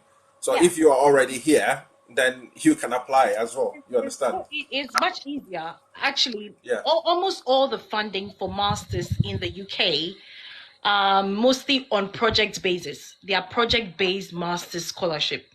So if you're trying to find a scholarship within a faculty, so example, you are interested in global health, public health, etc., and you're a doctor with number of years of experience. Did someone say something? You're a doctor with a number of years of experience, and you found that you would want to work in a particular dissertation area, that is your topic that you want to work on. It is worth reaching out, like I always say, to a professor in the particular faculty and express that concern, okay, that you want to work with that. So have they got funding for you? And the fundings are available within the particular faculty. They are always available within the particular faculty. So you wouldn't be treated like a master's student on a finance or loan or something like that. But the opportunity is given to you as a UK, someone settled in the UK, will be that the output of the project will be his gain, or will be the faculty's gain. all right, sounds really good. Thank you very much. So that means you just because I'm in Manchester. So do I choose school? Go there? Do I write letters to them? Do I write proposals? Because so that's that. Yeah. So I don't know how to go about it. And Yeah, you can prepare your CV, okay? yeah. Prepare your CV and prepare, just a simple line or two expressing what you want to do, okay? When you find a particular, supervisor or professor in that particular faculty that aligns with your area, prepare your CV and add sort of like a cold email approach. Send them that this is so and so. You're a medical doctor with 10 years experience, having worked with over 200 countries. I'm just exaggerating. And you work passionately in solving areas that concerns A, B, and C. Now you are interested a lot in global public health, which is obviously a generalized, discussion when it comes to health problems, and you believe that working under such a project so and so with you will help generate this, and as well you would love to for him to share if there are any available opportunities or scholarships that are available to him as a supervisor that will be able to fund you through your school. That's good. Sounds really good. Thank you very much.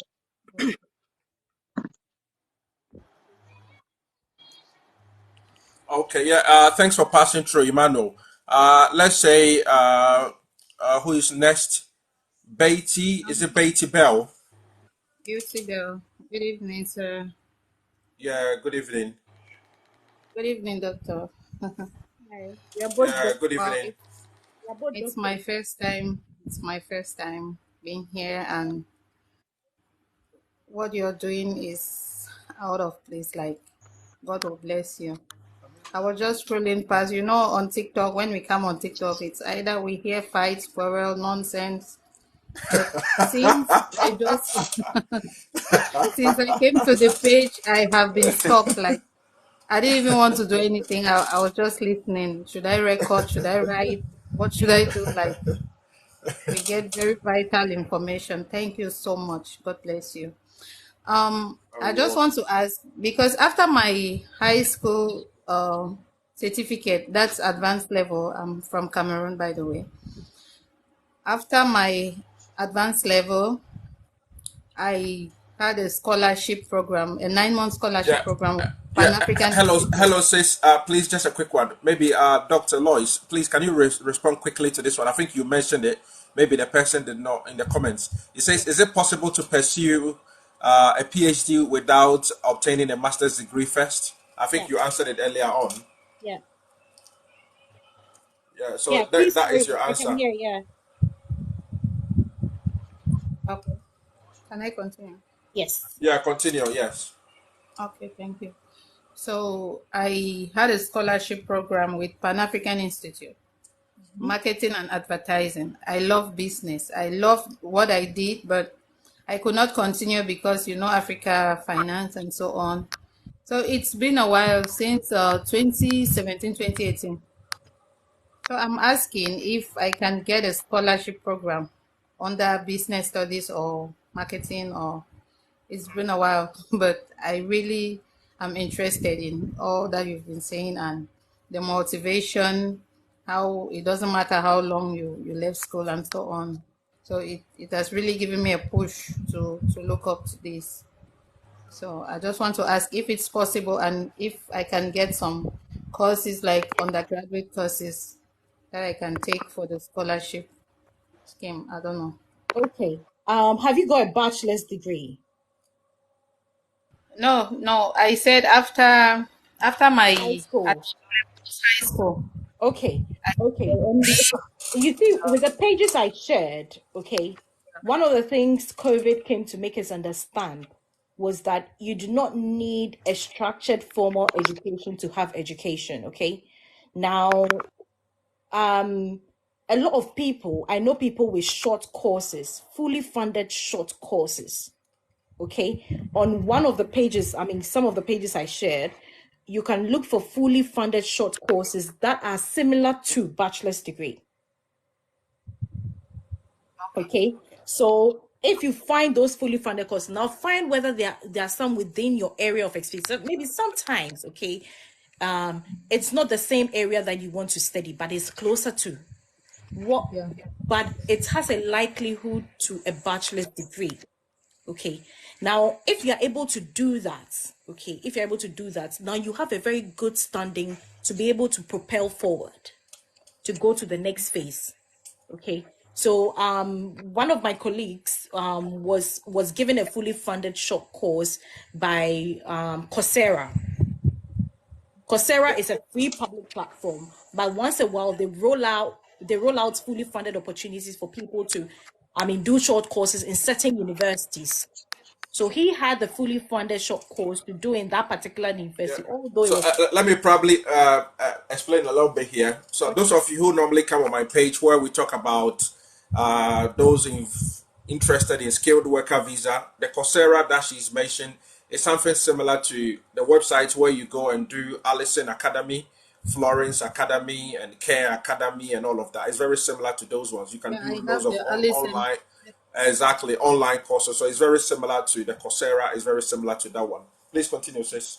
yes. So they fund fully funded. They keep fully funding, like they pay for the whole course and thing.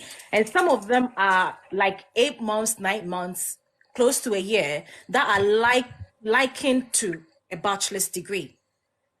Okay, so when you're able to get that puts you on the bachelor's degree. And if you want to move forward to a master's degree, you have a very good standing to be able to move through to that.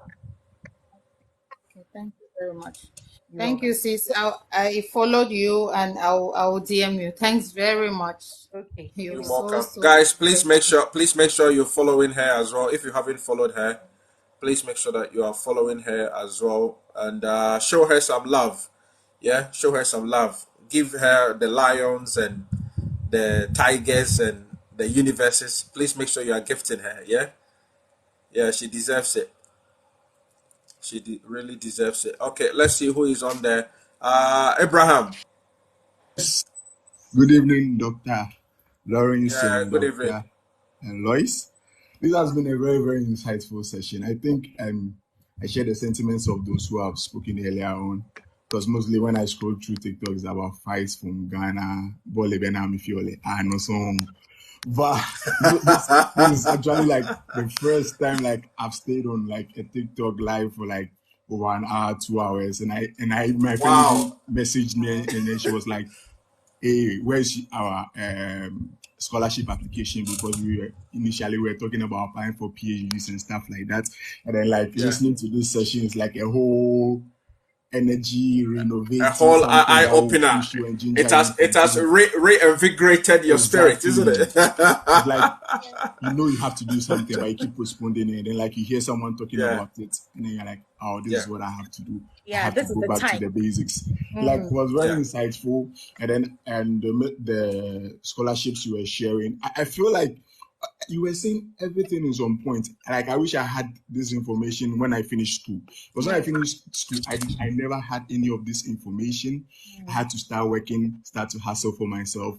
And then one day, one of my friends was like, by you really did well in school. What are you doing here? You know, if you're here. And then she was like, no, don't do that. So like the way you gave the websites and stuff like that, I went, did my research, especially with ERASMUS MUNDUS, because she had been on the program like that before. And then I did my research. I got all my documents. And after that, I went back to her for her to review for me. And here's the problem with most people who want to apply for scholarships. They want you to spoon feed them and give everything to them, which is very, very bad. To show that you are serious about what you have to do and what you want to do. Once the person gives you the basic information, just do the needful and read about it. Get your documents. And one thing very important, what you've just mentioned is that if you are looking to go and do your master's, and more importantly, go on to do your PhD, you should be a research animal. Yeah, exactly. You should be a student of research. You should love research because that's what you're going to be doing for the rest of your life. Exactly. You need to love research. You need to breed research. So if you are not doing the basics and you are expecting people to help you to do the basics and all of that, the person that's giving you the information, they're giving you the website, you pick it, you run with it, go to the website, go and research. Okay, I come back, Dr. Lawrence, Abraham, I've just gone to check this website that you gave me, but I don't think that I'm understanding it. Then you ask a very specific question. Then the person can give you more directions or more instructions, which will be very instructive. You understand? Rather than coming to say, the whole show. Otherwise, it's very discouraging. Very discouraging. Get my attention. I have a mentee. The mentee gives me daily updates. After they know like he's very tactical. And if you don't hear from me in a month, you know he's restructuring. And you come back to say that you have not heard from me exactly a month, but this is my progress this far, and this is what I hope to gain. You know, you are following, and he's just finished his undergraduate, but he's you know, that sort of person. If he wants your attention in a minute, you will clear everything to listen to him because you know that he will take it and run with it. Because it's very sad that like you can't like. I've had people asking me a lot about ERASMUS MUNDUS, which I willingly share the information. I show you the website. I show you how you can search for the courses. But here's the case whereby they find the course. For instance, I did social work. So I have expertise in the field of social work. So when it comes to applying for social work and you ask me the question, I can answer all. But here's the case whereby you're applying for a science course I have no knowledge about. You read about it like the way I also read about it, but they come and then they expect you to feed them, which is very, very, very, very bad. So I'm just here to tell your followers that once they have this information, they have to do the groundwork. And once they do the groundwork, it will be able to help them a lot. But I also have one question for Dr. Lois, since she just finished her PhD. So, like you said, you applied for a lot of PhD positions, right? So I know with most of the opportunities I've been seeing online, you need recommendations for your PhD. And then most at times, it's not like you need the letterhead ones. You need the emails of your professors, right?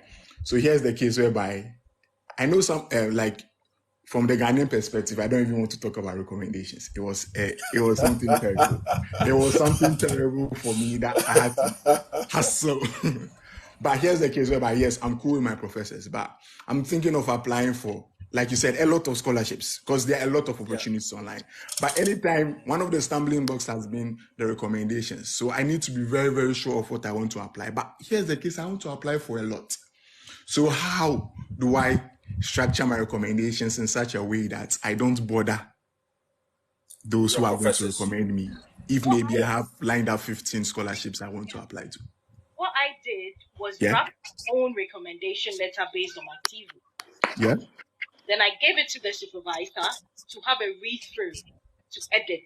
Yeah. So it made his work easier. All he needed to do was to edit and submit.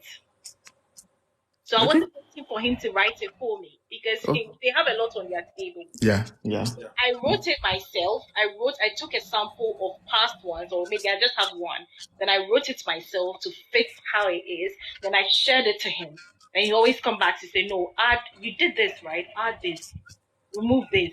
Then I go back to edit my own recommendation letter. Yeah. I can. Yeah. So you can do that. So if say you're applying 15 times, anytime you know that they're about to send an email, you send the sample to him. Yes. Okay, that makes sense.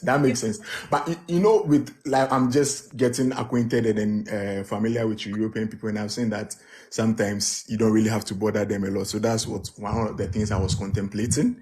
But since you said this, I'll try and see how I go about it.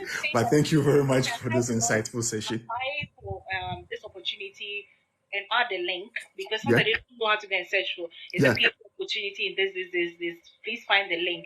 They will need a recommendation letter sent at latest 21st September. Okay. However, because I understand the business people have added a draft. I think if you can come a bit closer to the phone, I think your voice is sounding a bit further away. Yeah. Sorry, I'm holding the phone like my mommy. Yeah. So you say that I'm applying for so opportunity in this faculty. Please find attached the link. However, I understand your busy schedule and wouldn't want it to be part of a lot of the things you're doing. So I have attached a draft and you will need to submit it by the 21st of August. If you need me to do anything, please don't hesitate to get back to me. So then after 3 days, I just check up and say friendly reminder or gentle reminder. It's not giddy giddy. Please. Yeah. Is there any progress with this? Deadline is so and so and so. If you need me, always offer to be the one to make the changes. So that you wouldn't have to add on to it. So that makes sense. Thank you very much for the insights. The Ghana one, I even decoded a specific code. that was given to me by a professor. So what he said was, what did you do? I'm going to be sending them anyway, and I'm going to send the same thing. Okay, so just send them. Just change the name of the school and send them. The thing with the Ghana one, it was crazy. It was crazy because even people who have supervised you and like they know you, and then you did well in their course, and then you go to them and they give you a date and a time, and they say, "Remind me, keep reminding." But for Ghana recommendations, I would never have gotten a scholarship. Trust me. It was crazy. It's difficult. Well, that's like topic for another day. But thank you very much for the insight. Okay, you're welcome, Abraham. Yeah, thank you for passing through. You too. Chris Thurl. Yes, hello.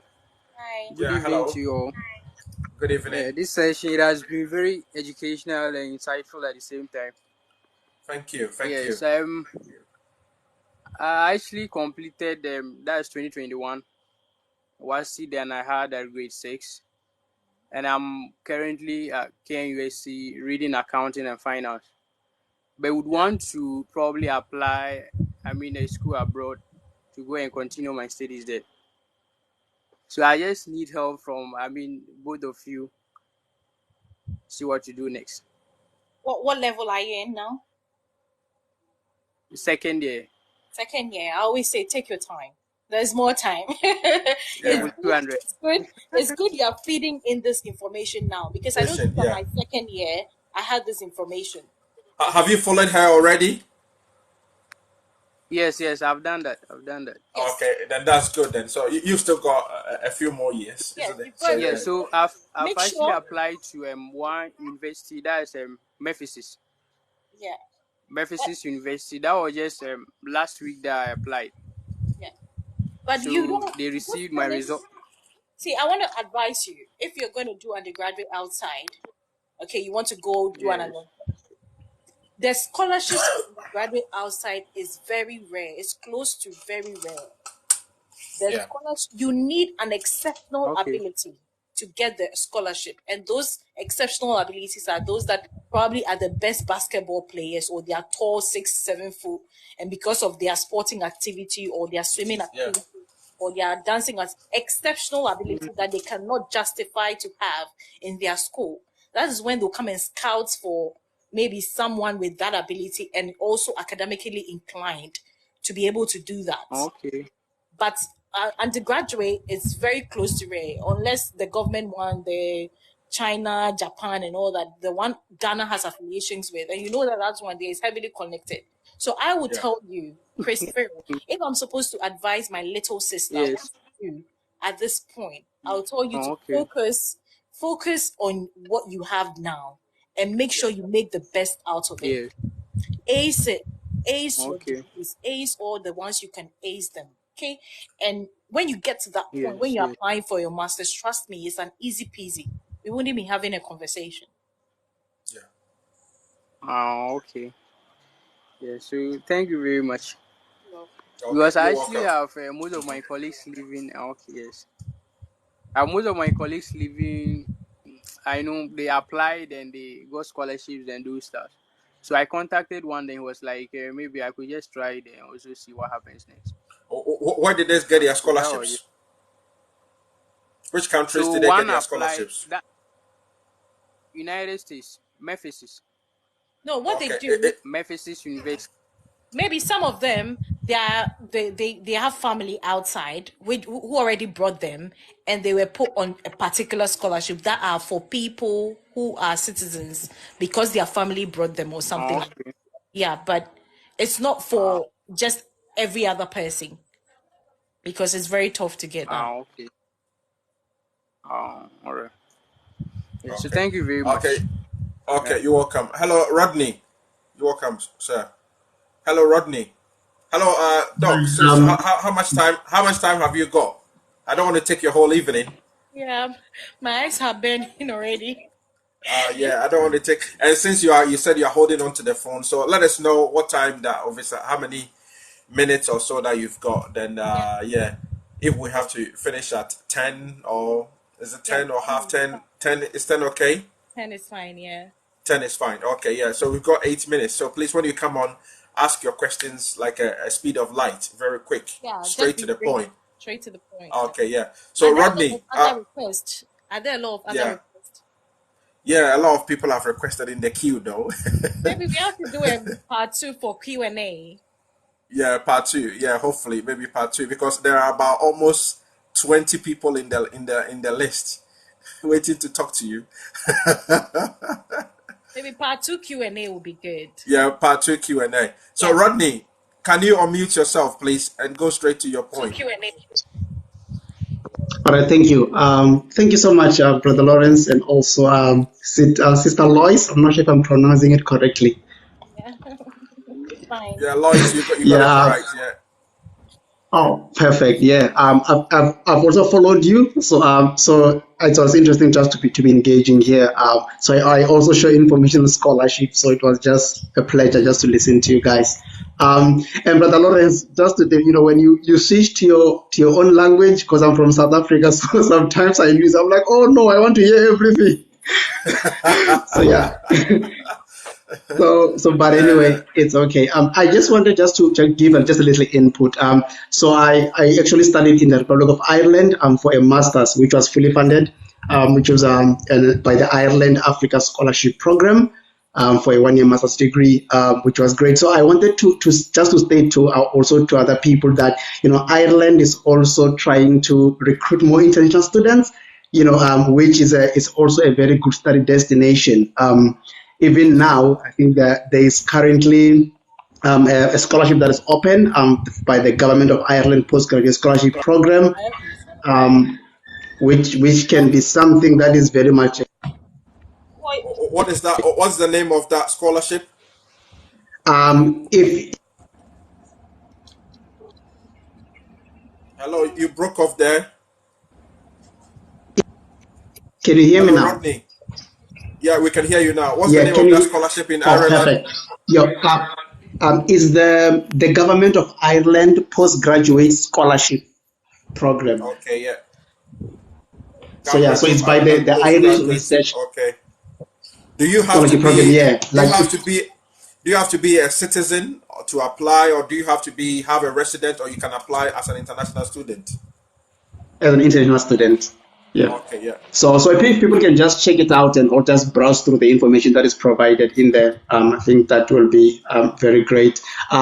And the other thing that I wanted just to input before I step down is that whenever people are applying for scholarships, they should consider familiarize themselves with the Sustainable Development Goals of the United Nations, Yeah. because most of the scholarship, they are just looking into addressing those SDG issues. So that one will be a very much good bonus.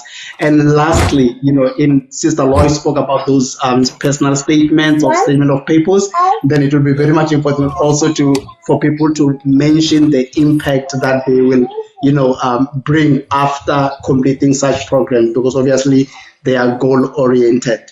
So basically, yeah, that's what I wanted to say, and just to appreciate this time and this platform. Thanks. Okay, yeah. Thanks very much, sir.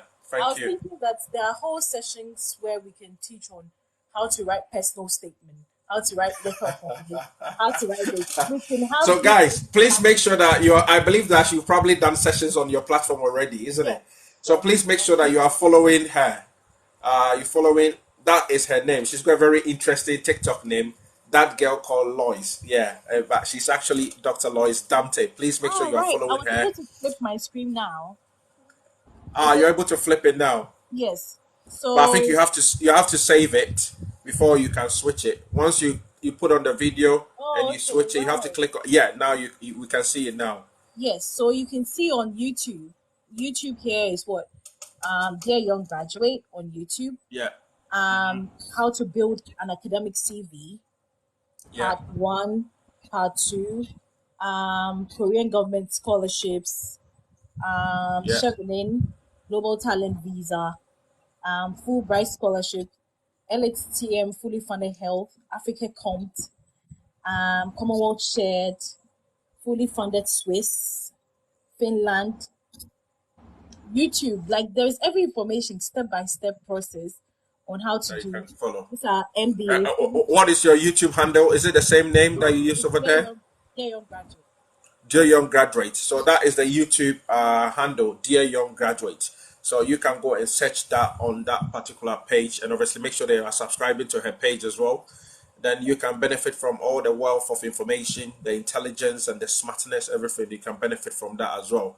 So it will help you also to be able to make a decisive decision on if you want to apply for a master's or a PhD program, especially if you are looking for scholarships. Yeah, Rodney, thanks very much for passing through.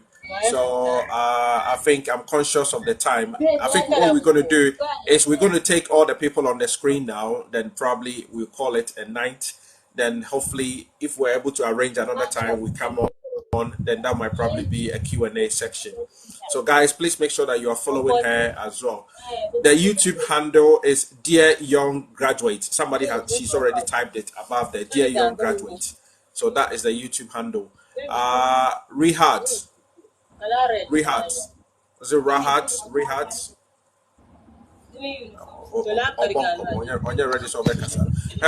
Eric. Eric, unmute yourself, please. Okay. Good evening, Doc. Yeah, good evening. I am a teacher. Guys, before we go, please make sure that you are showing her love. Make sure you are gifting her, you are following her page. Show her love before we go. Yeah? Please show her love. All your coins, all your gifts and everything, please make sure that you are showering her on her. Yeah, not me, but on Dr. Lois. Please make sure that you are making her feel very welcome on this page. Show her all the love that she deserves. Eric, go ahead, please. Okay, so I'm saying I am a teacher with a bachelor degree. Yeah. With 14 years experience on the field. But I want to switch the profession. So the possibility of me getting a scholarship that will take me out of the teaching profession, how accessible could that be? It's so, in fact, you have more advantage than any other person, but what you need to be able to do is that you have to find the scholarship in the particular topic you want to switch to. Now, in whatever essay they ask, you have to clearly state why. that switch is happening. You have to relate your bachelor's degree to your 14 years of experience and why at this particular point in time you want to venture into that field. It has to be clear. There has to be a motivation.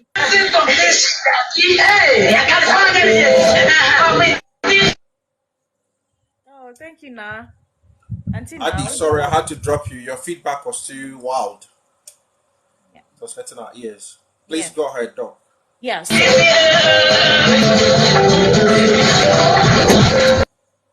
She's now a ghost and she's still playing. I've dropped her, but she's still the background noise is still playing. Guys, please make sure you are showing Dr. Lois Damte. Show her all the love, not me. Please make sure you are showing her the love. She came as our guest, as a resource person over here, with all the knowledge, the intelligence, the smartness, and everything. Okay, beauty with brains, everything. Please make sure you are showing her the love. Please go ahead with your. I think you're answering Eric. Yes. Oh, thank you for the shoe. Now it's just dressing me from head to toe. She gave me a heart massage. Yeah, so you should be able to steadily. That's why they give the opportunities to be able to explain whether it's an SOP or personal statement or a letter of motivation. That is the opportunity they've given you to be able to express why you want to go into that particular area you're applying for.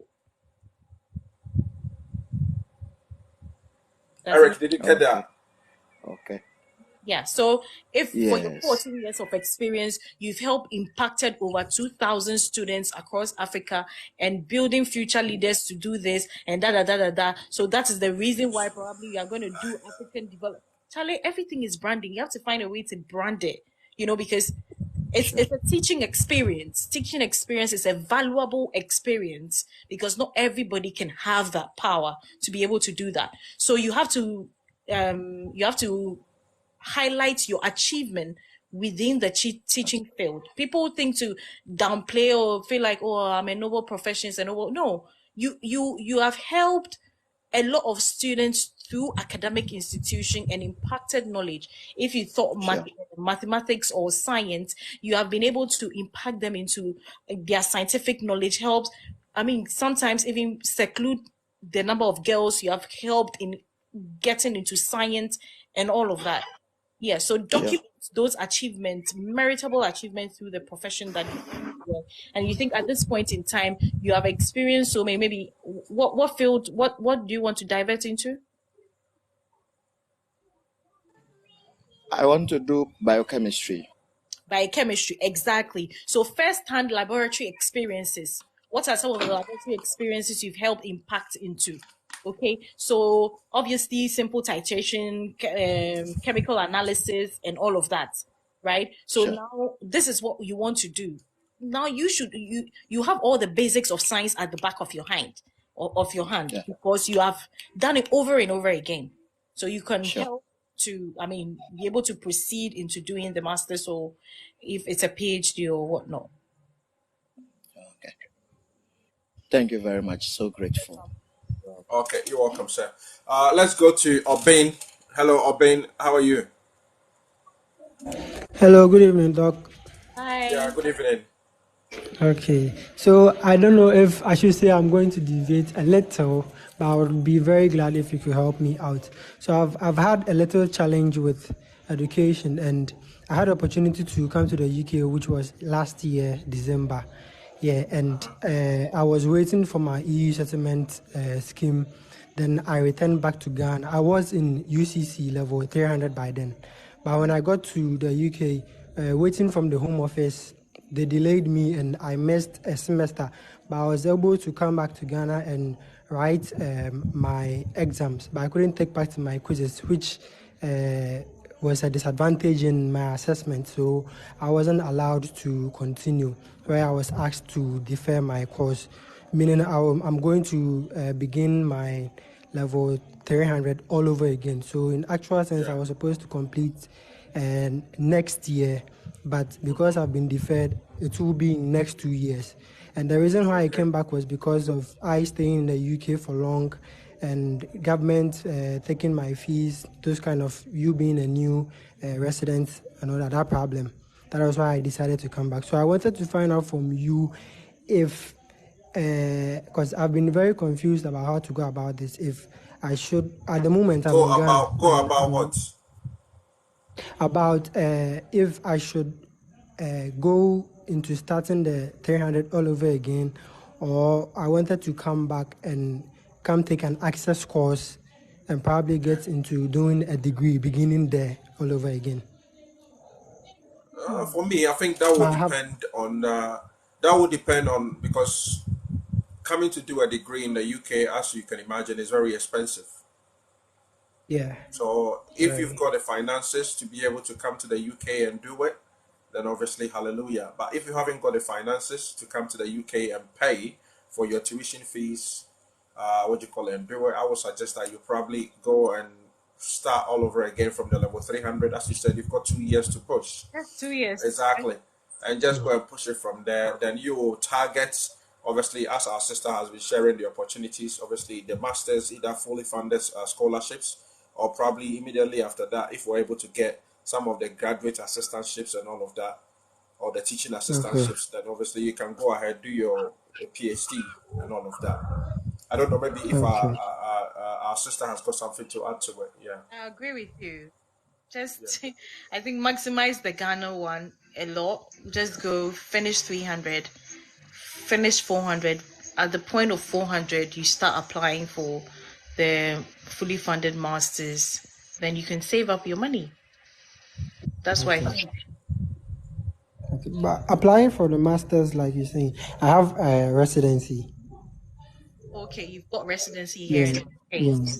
In the UK, Yes, I think you see that it's even more credible for you. They'll even give it to you more than they'll give it to me. Do you get? Yeah, because you've got obviously, and you're passionate about expanding your area of research. Like you want to be able to work in a research, or we want to be able to work on a particular dissertation and all of that. So I think that you are even more credible. Usually when you see the scholarships, they say that it's either for UK or EU. Then the one that is not for UK and EU, they say it's for international student. So most of them, UK and EU is standard. Then if you see international student, then you know that, okay, yes, we are afraid, that kind of thing. And the international students for our attached. With the degrees, there aren't any scholarships for them, right? Hardly. There are, but they are very few. And like I said, you should have an exceptional ability to be able to be admitted with, or it should be a government scholarship.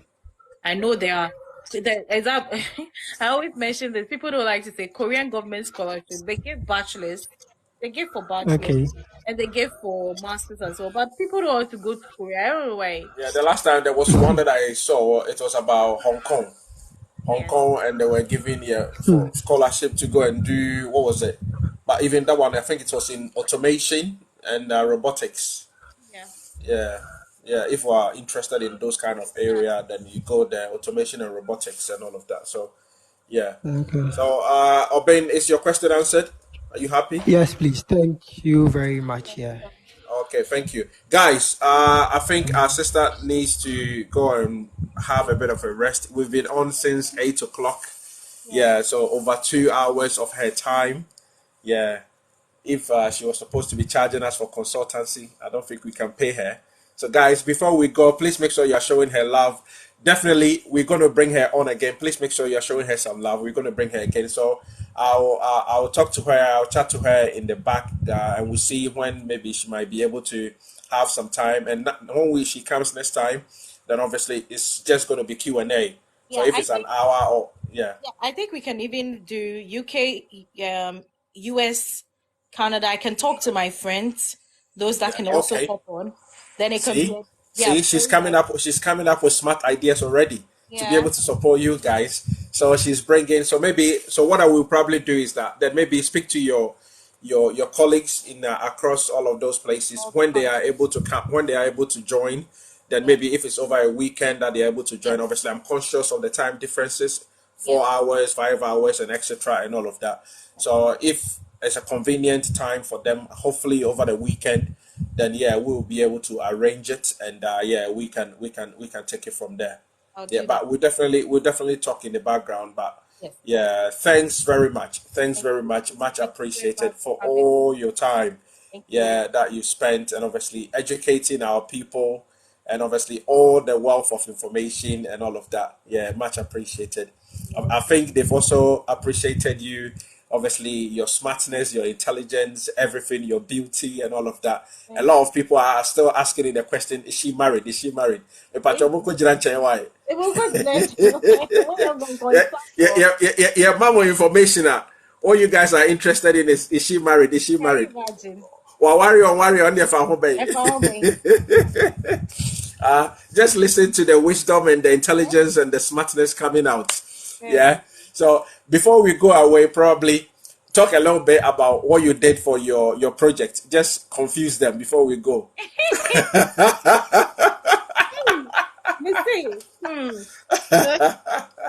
My projects, and Yeah. it was called, the title of the PhD thesis was Plasma Engineering of Advanced Functional Materials for Wastewater. I say the topic of the project's not here. Where the brofo, where the science no can brofo. Yeah, So see, and she's going to speak science. She's not speaking English. Take it again. Yeah. What was the topic? So the topic was Plasma Engineering of Advanced Functional Materials for Wastewater Treatment. So what I was doing was that, so for those that couldn't join at the beginning, I'm a materials engineer. What materials engineers do is that we take a material and we are able to change the property of the material to fit for a purpose. So example, we are sitting on the chair, okay? And people of different sizes from size 6, 8, 10, 12, 24 want to sit on that particular chair. Now we know that size 24 will need probably extra leg strength, okay? So we can modify the leg strength of the wood to be able to still look like the same chair, but it's fit for somebody who is 24, size 24. Yeah. So what I was doing was that I was producing some functional, when we talk about functional materials, they are materials that are being changed to fit a particular purpose. So most of the materials that I was doing was called photocatalytic materials. I'm writing it now. With the science no can, your brofo no can. Exactly. Photocatalytic materials. Yes. So just like the name sounds, photo is photocatalytic. The photo and I said. exactly.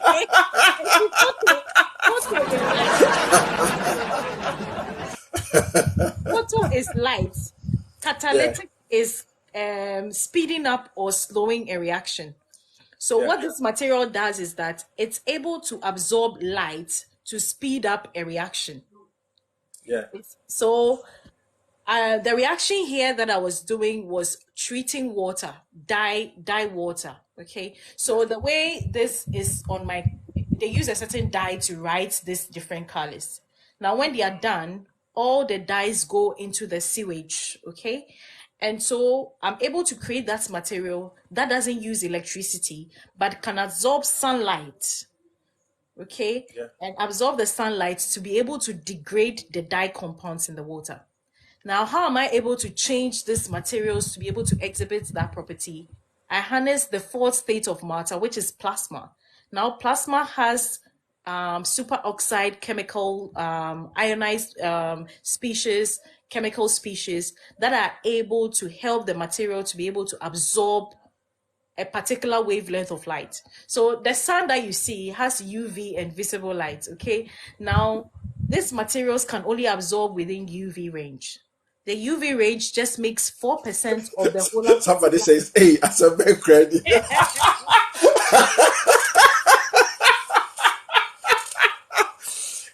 You've never seen this on TikTok before, huh? You only see this on this page. You know, come on this page where you see people twerking and all of that.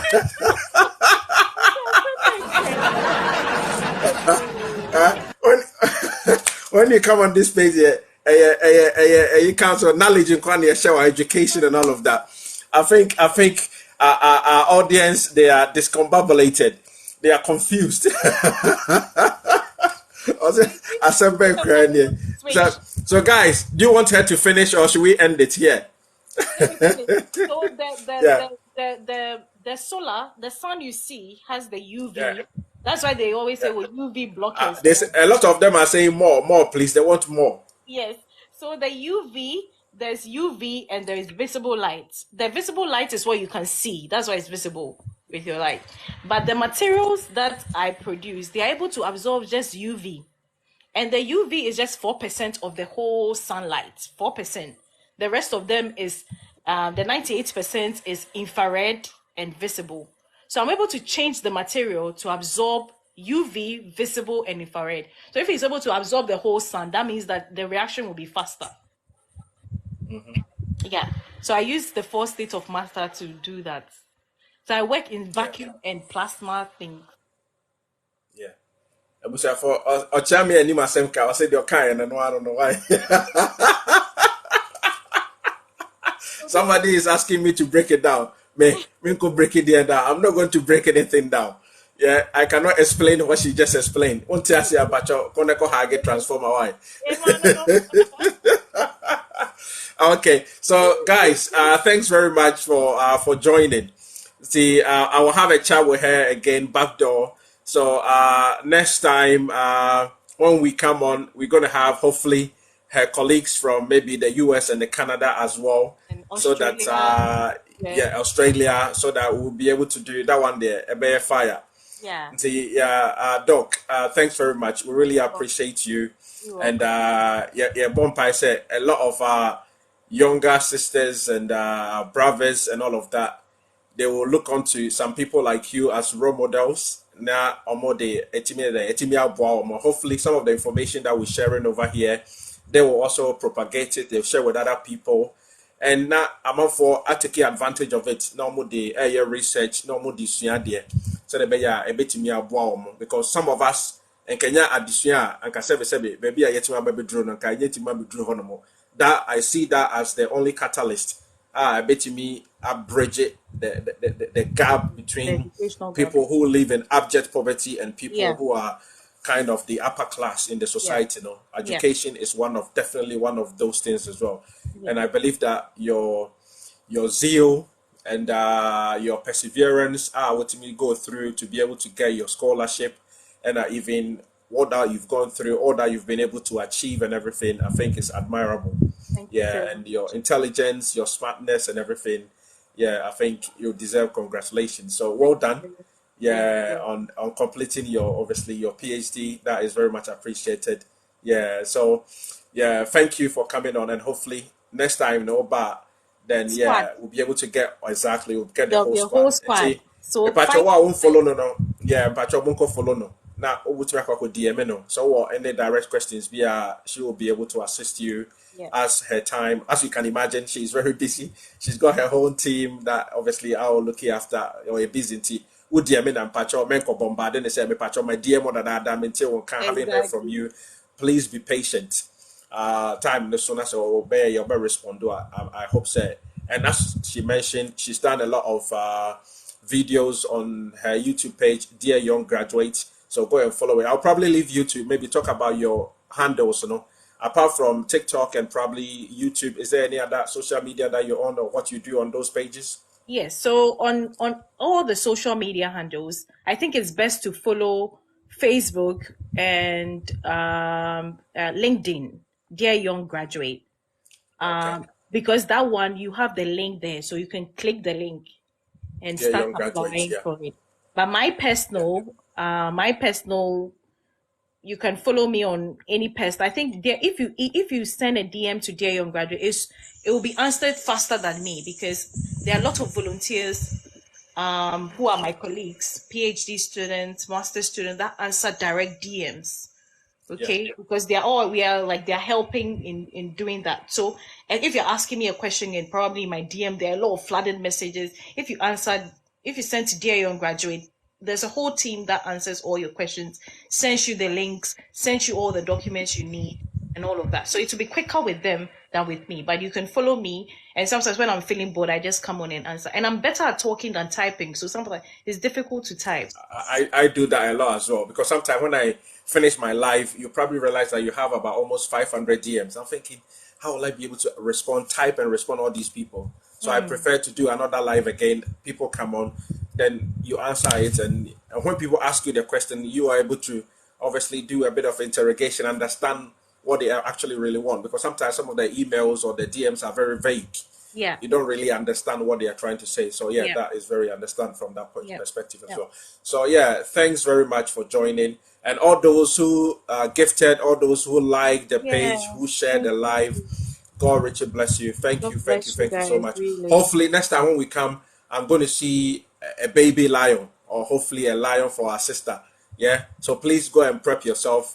When we get a date with all her colleagues, I will do another video and I'll do another flyer as well. Then I'll talk about it. So you go and prepare yourself. Then you come, and while she's giving you the information with her colleagues, you also surprise her. You understand? So thanks very much, Sis, once again. Thank you. And thank you for coming all on. right. So okay. All those who joined, have a good evening. See you all another time. Thank you. And tell them to tell their friends as well, because that power pack will be across every country, and they would also love it as well. Yeah. Okay. Thank you so much. All those who joined, God richly bless you. Have a good evening. Good night. Okay, bye. Bye.